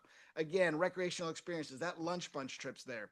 Fun on the farm on Saturdays. Over 344 visitors came through the month, right? That's some good numbers to me. It's like there are people getting out of the house, coming to the farm and enjoying it and getting that recreational experience in us, right? Again, back to the teens, that middle school, back to school pool party, just shy of 200. I'm gonna call it 200 because why not? 199, that's 200. We round up, right? 10 to 14-year-olds, tweens and teens came out there to the middle school pool party and having some fun. Who doesn't want to go out and swim in the pool and enjoy? Speaking of the pool, and we're looking at fostering human development through our programs and our services. We had a summer lifeguard staff participate in the annual Bay Area Public Pool Operators Lifeguard Games and came home with the first place overall. So that's huge for me. I'm all kinds of competitive. So when that happens, I'm like, this is a top-notch staff that is doing this, right? The competition was hosted this year at Livermore Area Recreation Park District, about 25 teams from 13 different agencies. Again, let's remind you, we were number one as it came through. They had 4 different events that they actually competed in: the rescue tube relay, spinal management, active victim rescue, and submerged drowning scenarios. We have staff that are actively participating in their skills. This is them showcasing their skills that Kevin and Amanda like weekly work with them. I had the pleasure of, when I first started, going and watching this, them just train. I can tell you, I was so impressed with the teens, the young adults that are our staff, that are giving back in this way and saying, you know what, I'm going to work for the summer, but I'm going to go a notch above and I'm going to go ahead and get a certification. You know, it's not easy to swim a lot, to go, you know, to, I had actually one of my flag football players today who was a former lifeguard. She said, I wasn't the best swimmer, but I'll tell you, I learned a lot swimming and being able to even just tread water. You know, the skills that they learn, the life-saving skills, help not only the pool participants, but it could help us anywhere, because now they have a skill that they're able to to give to the community as these first responders. That is human development to me. That is showing me what can kind of come of this. So these teens and young adults who are, again, residents in our community, are coming and giving back in this certain way. And I think that is something that we should, I would give them a standing ovation right now if I could. But I'm telling you, they work really hard in doing what they do. And our staff across the board, and when I've said this multiple times, and I'll say it again because I know it's being recorded, I walked into a all-star staff and they have not once disappointed at this point. I mean, give them another month, but right now they haven't. So I think we're okay. But they are showing time and time again what kind of dedication they have to our programs, to our community. You heard it through the 2 presentations and how we're telling our story, but this is something, again, that I would love to specifically share with you as we do. We look at fostering the human development from 0 to 99. You know, we try and cover everybody through all of our things. We promote health and wellness, whether it be our open gym program, through our tennis, whether it be through reservations or through tennis camps. We increase cultural unity, and this is not something that is just bound by an ethnic group. What are we trying to learn and teach and share in our community? We're sharing about who we are, but we're also sharing our artistic, abilities. What does art do for a community? How does that enhance our culture? That is one thing that is very subjective to people, but yet we could all gather together and say, look at a piece of art and say, hey, look, that is something that makes a difference, that moves me somehow, some way. And we are able to do that through our exhibits and through opportunities to meet the artists and understand what it is that they bring to the table. It's funny, I went just this afternoon and kind of walked our gallery at the San Ramon Community Center and was just kind of just in awe of some of the things that people can do. I personally am that artist that will take a piece of paper and a pen and you'll see a stick figure. But it is my stick figure. But to know and to appreciate what people bring to the table really does share a whole nother culture aspect that we can unite around. And that's something I want to say. And that's why that is kind of in there. We're looking at facilitating community problem solving. There was a work day at the Crow Canyon Gardens. There's an issue. There's something that needs to be cleaned up. There's something that needs to be done. Our residents, our community come out and say, I'm going to go be a part of this. And I'm going to go ahead and work in there and do something to facilitate and help this problem per se. Again, it's not necessarily a problem, but it's something that we see that needs to be addressed and that we work in there. Cafe Costa. That is an opportunity to gather seniors who don't have anywhere else to go. I do know that as my father-in-law is a senior in the community, that is one of the things that he gets to do. I know he gets out of the house. He's an avid photographer, an artist, but at the same time, him going to the senior center for me it warms my heart and just allows me to know that we've got him. And not just him, all of those that are aging, and we're giving a place for our population, our community to age in place and age well, because we have things like Cafe Costa that allow seniors daily to be fed. Our fall youth programs, our community outreach that we do, as we go out to the different places, whether it be a job fair or open house or a back to school night. That's another marketing tool that we do. If we go back to part of our communication plan, we reach out. to the community. We are in the community and we try and go to wherever we need to be to tell people that we're here and this is what we do. Our presentations and programs, again, coming out at the senior center, of having folks come in and learn and facilitate any issues. We had our law enforcement out there, again, letting them know, hey, did you know that seniors are targeted? And these are the ways that you can kind of protect yourself. That's the kind of stuff that we like to see, come out there. April Rivera, very big advocate in our community, out there leading a session on prescription drug risks and letting them know her story and how they, as seniors, can continue to learn from that as we age. Personally, we all probably have a nice bigger medicine cabinet at home that's probably more full than it used to be. So all of those things are in there. When we talk about strengthening safety and security, what you might see in this particular report will be a lot of the things that our public services team do. How do we keep this infrastructure rolling? How does the pool keep moving? If we're not, looking at the filters and repairing those and making sure that happens. These are the things that are out there. We're resurfacing courts. All of these things, again, strengthening our safety and security. Our MUDS restaurant site cleanup. Even the strengthening by seeing a plaque that is out there for the Iron Horse Trail overcrossing. That installation is part of that, And then strengthening our community image and sense of place. Who are we? What are we about? 50 years strong here with the San Ramon Olympic Pool and Aquatic, that we celebrated that pool and what went down there, and as you look how, we have been upgrading, year after year and still looking into the future, with, 2032 coming when, ladies and gentlemen, there's going to be a big project coming up at the pool. So let me just plant this seed, put it in your pocket, more information to come down the road. But it's something that we're going to need to look at. Will have an impact for a little bit, but at the same time, right now, it is a place that we know that people have lived here, grown up here, move away, come back. They know that that's a place that they remember as being home and a place to go. Our summer concert series, what a place for us as a community to really feel like it's us, it's our home. You see many people out there and enjoying it and coming together and saying, hey, San Ramon is the place to be. I love living here and I love being a part of it. And look, I get to dance. So all of those things get to happen. When we look at supporting economic development, the 4th of July, Independence Day celebrations, right? Just that concert, how many people came from out of town? I don't have those numbers specifically, but we know that people come when there's a fun place, a good opportunity, they come in and they support economic development by either perhaps staying here, perhaps, they're definitely going to eat here. I'm even talking to that person that may have come over the hill and they need gas. So all of those things help support our economic development through the opportunities that we provide there, even whether it be that, I would say maybe this one's a stretch for you, the Secret History bus tour, but someone had to eat at some point, I'm talking in San Ramon. So that one kind of right in there for me as well.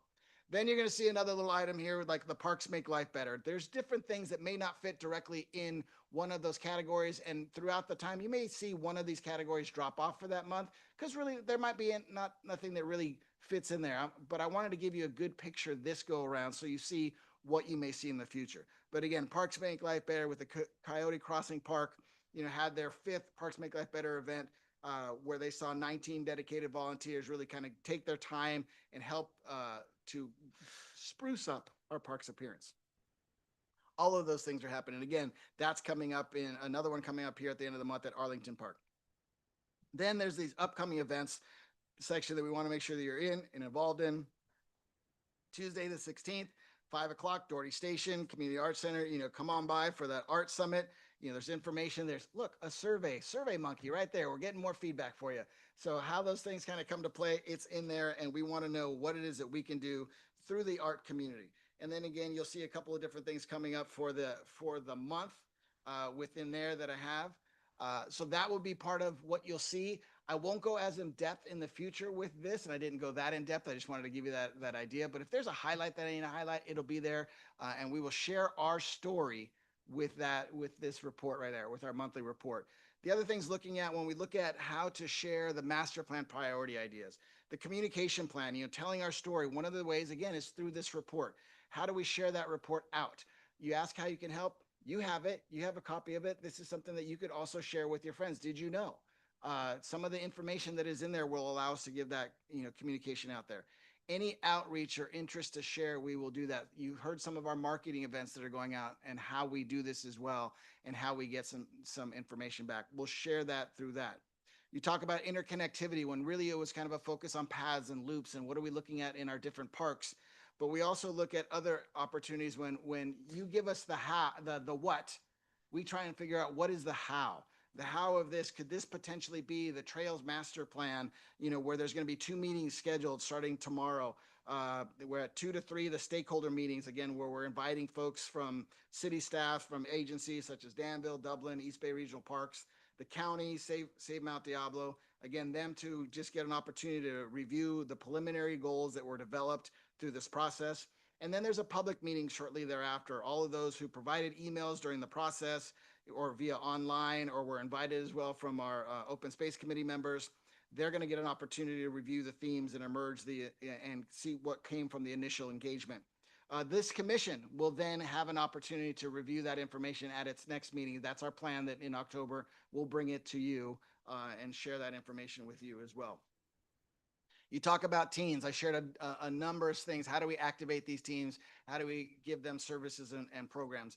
We do through programming, but we also have a teen service leadership class that's coming up through October through December, which will have opportunities for them to learn about the city, about what's going on here, where we'll have some invitations going out to our city manager, our directors, and things like that. So they'll get a good taste of what's happening and share and how they're going to be able then to give back. We also have our Teen Youth Council, which is another big voice for us.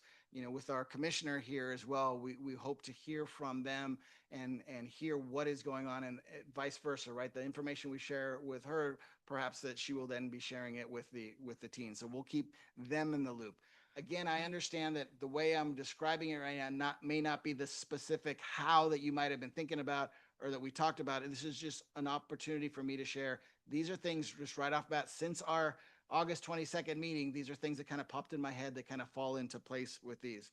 And then park amenities, really looking at how do we evaluate the use and the need and how do we add and improve things, such as, did you know that in October, the Eagle will start to land? It is coming. Oh, look at So everyone. it is coming. So I'm just saying Finally. the beginning stages, the launching pad, the pad that it'll drop on will be coming. Its nest will be made and built, throughout the month of October, with it landing sometime at the beginning of actually going in there at the beginning of November. I know that there's a lot of hard work that's been going on from staff, and I know that this commission and our art world has been really looking forward to that. So the Eagle will be landing soon. So just know that that's coming as part of our park amenities. We are also proceeding with the installation of the previously approved terrace room patio shade structure. You all said you want it. We put it, we've picked out what you described. We have a nice sand color coming in, which will blend in really nicely, but we should see that schedule anticipate installation to start at the beginning of the year. Perfect time. It rains. Why not put the shade up? So it'll be good. So that'll work out. So at the beginning of the year for you. And then also let's talk, future park amenities and or parks, Critter Crossing. Right now, there's a big, and when I say big, I mean huge, punch list that is going through. They've got to go through that punch list. There's a lot of inspections, a lot of, kind of, I would say, backstory things that need to be filled by the folks that are kind of putting it together. One of the things I really wanted to make sure that I mentioned to you folks, some behind the scenes work, there is currently no fence, but there's going to be fencing going up because we do know that there's some folks that are utilizing the park, which is what we want. But right now it's not necessary for liability purposes. Probably a good idea to keep a fence up right now until it's fully done. And once it's fully done, we'll be able to open that thing up. I would love to give you a date, but I'll just say it's coming. And it's coming soon. We hope that, beginning of the year, first quarter-ish, we'll have it all set and done. If we're able to open up in line, we'll do that. But just wanted to share that with you as park amenities. And again, remembering the who, and I know the who that we talked about, we're talking about the different generations that we have. There is the younger mobile generation that's going on right now, the 20s to 30s, I'll just call them the young adults. Young adults who want to have a sense of place and want to have things. We have you on our mind. And while we're waiting for you to be on our mind, we are talking about the seniors and then senior needs assessment. And right now there's a flyer that is out there for folks to give us some feedback on the senior center, which we are gathering as well. And I think you might have gotten that in your packet. So we have that, but that is also a start to kind of look at how we go and looking at all ages and remembering, trying an opportunity to say that who are the demographics, who are the people that we are trying to help and serve in that way. So I just didn't want to say that we forgot the youngers, but we're starting with the olders, and we'll get more information as that come. And then partnerships, again, that's just an opportunity for us to coordinate, and there's no particular update at this moment that I have for you. But I just wanted to share that this is how this will go for you in the future. A couple other things, upcoming events: Historic Foundations Fall Farm Fest coming up Saturday, October 4th. So stay tuned. So that's before we meet again. There is and I'm sorry if I've stolen anybody's thunder, but maybe that's a shorter report for you. So we'll be okay. And then celebrating again the harvest season and how that goes. And then following is an FYI announcement, which I think we'll let happen over there. Coming up as well is a dedication of a plaque for Richard Thornton at the San Ramon Olympic Pool. A longtime coach of the San Ramon Valley Aquatics team. A plaque was installed on behalf of the SRVA in honor of Richard Thornton at the pool. Out of respect for the family, they're going to be having a low-key event that's going to be hosted by the board and their coaches on Saturday, September 13th at 10 a.m. So this weekend that will be happening. All are welcome to attend, but just wanted to make sure we shared that. That was a lot of information, I think, that I threw at you. I was just trying to paint the picture of what's to come. We did talk about at the workshop, telling our story and how we share that. And a lot of things that are coming out of the activity report will be, these are the cool things that we do. I may use it against you in a court of law one day where I say, well, if you don't want this cool thing, what cool thing, is going to go if you want the next thing. But it really, again, I'm going to give the kudos where they belong. And that is the staff and the things that they do and how they come together to make this story and the story that we do and the opportunities we provide to the community come to life and become real. And they're a top-notch group that continues to, strive for what's next. I hear them talking in the hallway. They don't know it, but I do. I see their ideas flying, and I am just so pumped to be a part of that. And I am grateful to be able to give you that director's report at this time. And I'll just conclude there. Okay, thank you so much for the report. Are there any questions for Director Pierzano? Any public comment, Kathy? Any comments from us? Go ahead. Yeah, that's next, actually. So, okay. Since there's no comment, we'll move to the next topic. Thank you so much, Director Pierzano. Super helpful. Love the zeal, by the way. Love that. Okay, next we have commission and liaison reports and announcements. And Commissioner Osland, do you mind going first on that? What's that? Well, I was gonna, so she could see how it works. I choose next, just so you know from a process standpoint. Gotcha. Here. Okay. Thank you so much. Just not. I love the new monthly activity report. Thank you, Henry. And I was going to ask also about our liaison assignments and maybe getting a new list of our commissioners, some admin things. Do we have that coming up tonight too? We do have the list that was provided to our chair. I think it should be on your, Yeah, advertised. have I think that you should all have one. I didn't get one. Sure. Okay. I'll do Okay. Thank you. Great. Thank you. This is cool. So I was just going to add to a couple of the upcoming events. Thanks for bringing up the Trails Master Plan. That's tomorrow evening at the community center at 5 o'clock, 5 to 6. I'm really looking forward to hearing what our consultant has come up with and what the community wants to add to it. We also have an Open Space Advisory Committee hike on Saturday, this coming Saturday, and that is at 9 o'clock, Los Trompas, and you can register for it online. It's a creek trail, so it's really shaded and beautiful. Also on Sunday, the Burrell property, which is over in Danville, it's the corner right across the street from Costco. That's East Bay Regional Park District land, and they have a plan that they're going to share with the community. And they're going to be doing that at the Danville Community Center from 10 to 12 on Sunday. I'm going to go to that to see what their plans are. It's an old walnut orchard, and there are buildings on the property. They're historic. So it's East Bay Regional Park District. And let's see. My liaison is to sit in on the city council. I listened to the meeting that took place last night, September 9th, and a highlight that I want to share is proclamations. First one is proclamation declaring September 17th through the 23rd, 2025 as Constitution Week.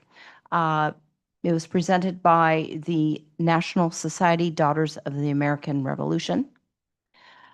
Second proclamation is declaring August 31st as International Overdose Awareness Day, and that was presented by the National Coalition Against Prescription Drug Abuse. And the last proclamation was declaring September 2025 as National Senior Center Month, which Susie shared with us. And the new business was a public hearing about our ACI contract, taking a look at that. Apparently, how the contract is drawn is that the cost for the services for the city and ACI, we need to have a consultant group step back and calculate management costs for us. And so they'll be bringing that up at the next meeting. So it was receiving the information about what needs to be done, and then the new numbers will come out. And then in public comment, I just wanted to bring up, I think this is what Henry was alluding to, is that I learned last night in public comment that the Open Space Advisory Committee meeting was canceled for September. And that actually makes 4 meetings that haven't been held this year. And the last time that we met was in June. So it's been a while. From my experience and at the Art and Wind Festival, I just wanted to say that we the people from the Open Space Advisory Committee manned the Trails Master Plan booth. And the feedback that I received, and I know that my other committee members, they shared that at the June meeting, was that having a committee like this with the city of San Ramon is really outstanding. I received so many compliments from residents saying that thank goodness we have a committee like this filled with citizen volunteers, and they were really impressed. So I just wanted to share that. I also have, I know that we have a lot of unresolved issues and goals on the committee, and I just want to make sure that we keep those going. And I'd like to see our meetings ramp back up again. So the last thing I wanted to mention is the Farm Fall Festival. What? It's coming The again? Farm Fall Festival. It's October 4th, and I know there's a lot of competing events that are taking place that date. This is a big fundraiser for Forest Home Farms. It's put on by the San Ramon Historic Foundation, and it's going to be a really fun family event. We've got a live band, we've got karaoke, we've got line dancing, we've got pumpkin painting, we've got hay rides with the tractors. It's going to be, we've got sheep races. It should be a blast. So I really encourage you all to, come and get your tickets ahead of time, and we'll have food for purchase, beer and wine for sale, and it should be a lot of fun. So I just want to give another plug on that. I know I have 2 commissioners that are going to volunteer their time that day at the event. So thank you, Kyle, and thank you, what's your name again? Steve, Chair Bree. I have no And idea. so anyway, just the last pitch for that. So thank you. Student Commissioner, Keep what we do- racing. Thank you so much, Commissioner Osland. What we do is just update.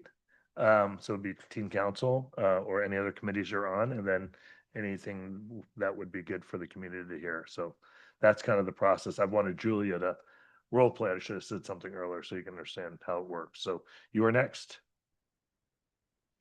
Yeah, I mean, we haven't officially met for the beginning of this year, but something that I wanted to touch on that you were mentioning was the Farm Fall Fest. So in terms of what type of teen involvement that you want there, in terms of like direct volunteering, how do you think, like when I go to our teen council meeting, how do you think I can best advertise how we can help at the actual event and like how you want to integrate that? Well, thank you very much for asking. There are a lot of different opportunities. There's registration, there's setup, tear down, helping with the children's crafts that we have. And I would imagine that probably you can get some volunteer hours that way.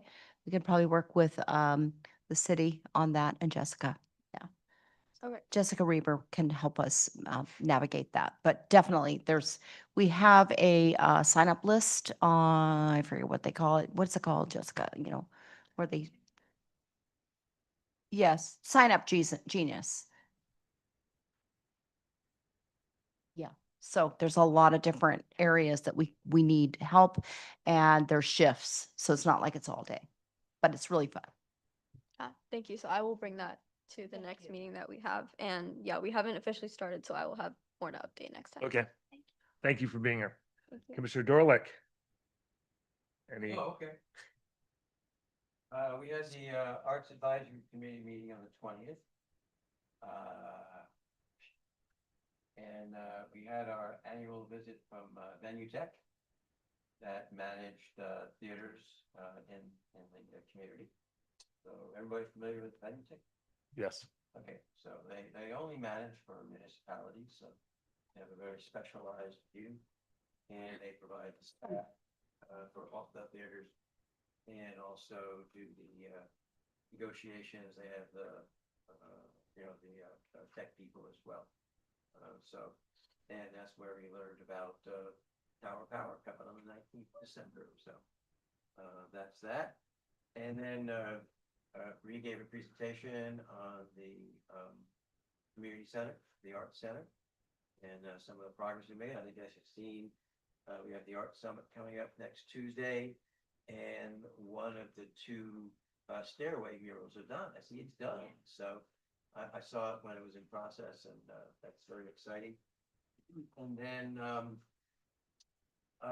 Henry, you mentioned the Lindsay Deutsch Brown Gallery. I don't know if anybody else made it, but went to the reception on Saturday evening. There's a Ken Costanzo, not Costanza, but Costanzo, is the artist with the exhibit, and he is also a very engaged member of the Arts Advisory Committee.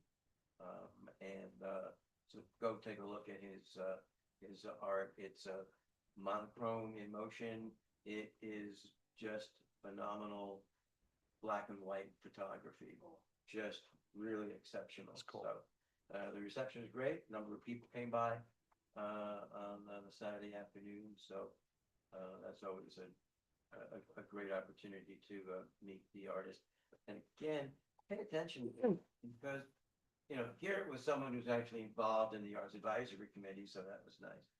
But when someone from the commission or from the Arts Advisory Committee comes to the reception, greets, and meets the artist, that, they really, really appreciate it. They really appreciate it because, they look at the opportunity to display, especially in Lindsay Deutsch Brown, which is a magnificent gallery, a real privilege and a real honor. So to have people stop by to thank them for their work and their participation means a lot to the art. And that will conclude my report. Thank you so much, Commissioner Dorlick. Appreciate it. Mr. Mitra? Planning Commission on 2nd September got canceled, so I don't have any report for that. That's fine. You doing okay? Yep. Okay. Vice Chair Levy. Sure. I don't have much of a report either. Teen Council has not really met. There was a organizing meeting workshop in August, which I was not able to attend, unfortunately. And then actually, with the new liaison assignments, I will next week be taking over the load from Commissioner Mitra for Planning Commission, and he will take my spot on Teen Council. So it's a nice swap there. So I have that. And then real quick, I did want to touch on a couple of upcoming jazz concerts at the library through the San Ramon Library Foundation's Jazz Concert Program. We're going for an international flavor this season. So Saturday, October 4th in the evening, after you've had fun at Forest Home Farms, you can go to Otanawa, which will be a Japanese-American jazz performance featuring taiko drums. So it's definitely going to be an exciting one. That's October 4th. October 25th is the George Brooks Band, which will be an Indian and jazz fusion musical performance, so very unique.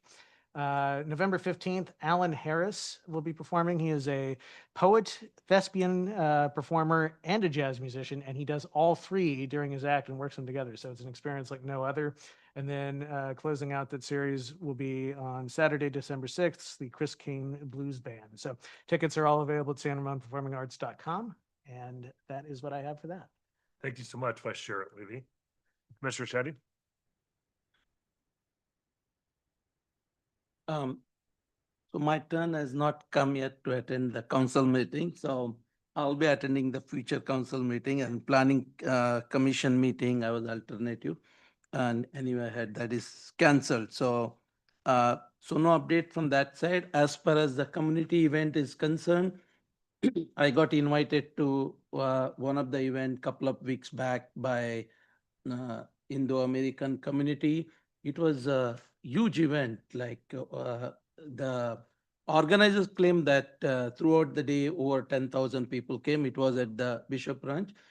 It's celebration of one of the Indian festival, and there are like 100 booths. And it was jam-packed when I went. And when I was talking to some people from outside, a lot of people from outside the city as well, like Dublin, Pleasanton, because that kind of celebration after Fremont, we are the first city where this is organized. So, and it's the first time that event was organized, very well received. Had a hard time finding parking to park at the distance and come. I think that's a good event to extend our brand value or community value from the San Ramon perspective. Thank you so much. It sounds like a great event, actually. Okay, so my turn. Couple things. First of all, I just want to say, I know all the staff was here earlier, but everyone, I don't know if you guys were all here to support your new director, but I thought it was really cool, and everyone, takes away from your house, but it's so thank you guys for all coming. I thought that was really great. Everyone should have, now Julia has, I apologize, Julia, your committee list. I can't thank all of you to be flexible. Called Commissioner Mitra, and he's like, whatever you need, Steve, which was wonderful to have that type of attitude. So I appreciate everyone being flexible. Hopefully you like them. If not, you know where to call. So, and then the other thing is, on the list, just give me any feedback if if there's any hardship, and I'll make the changes you need to make. I also wanted to thank everyone for giving me feedback on being chair, some advice, and really appreciate it. So we will continue to accept advice and appreciate it. And my city council meeting was canceled, and the one I was supposed to cover, Julia was at. So I appreciate that. How about that, right? I know we are quite the team. So I think that is it. I don't think I missed anybody. So we are at 9:07. We're going to adjourn at 9:07. So we are now adjourned. Thank you guys for a wonderful night. Great seeing everybody. Kind of missed you in July. Great job. Yeah, we need a picture. I asked her to take a picture of us. Brad, that means you too. You gonna request that photo?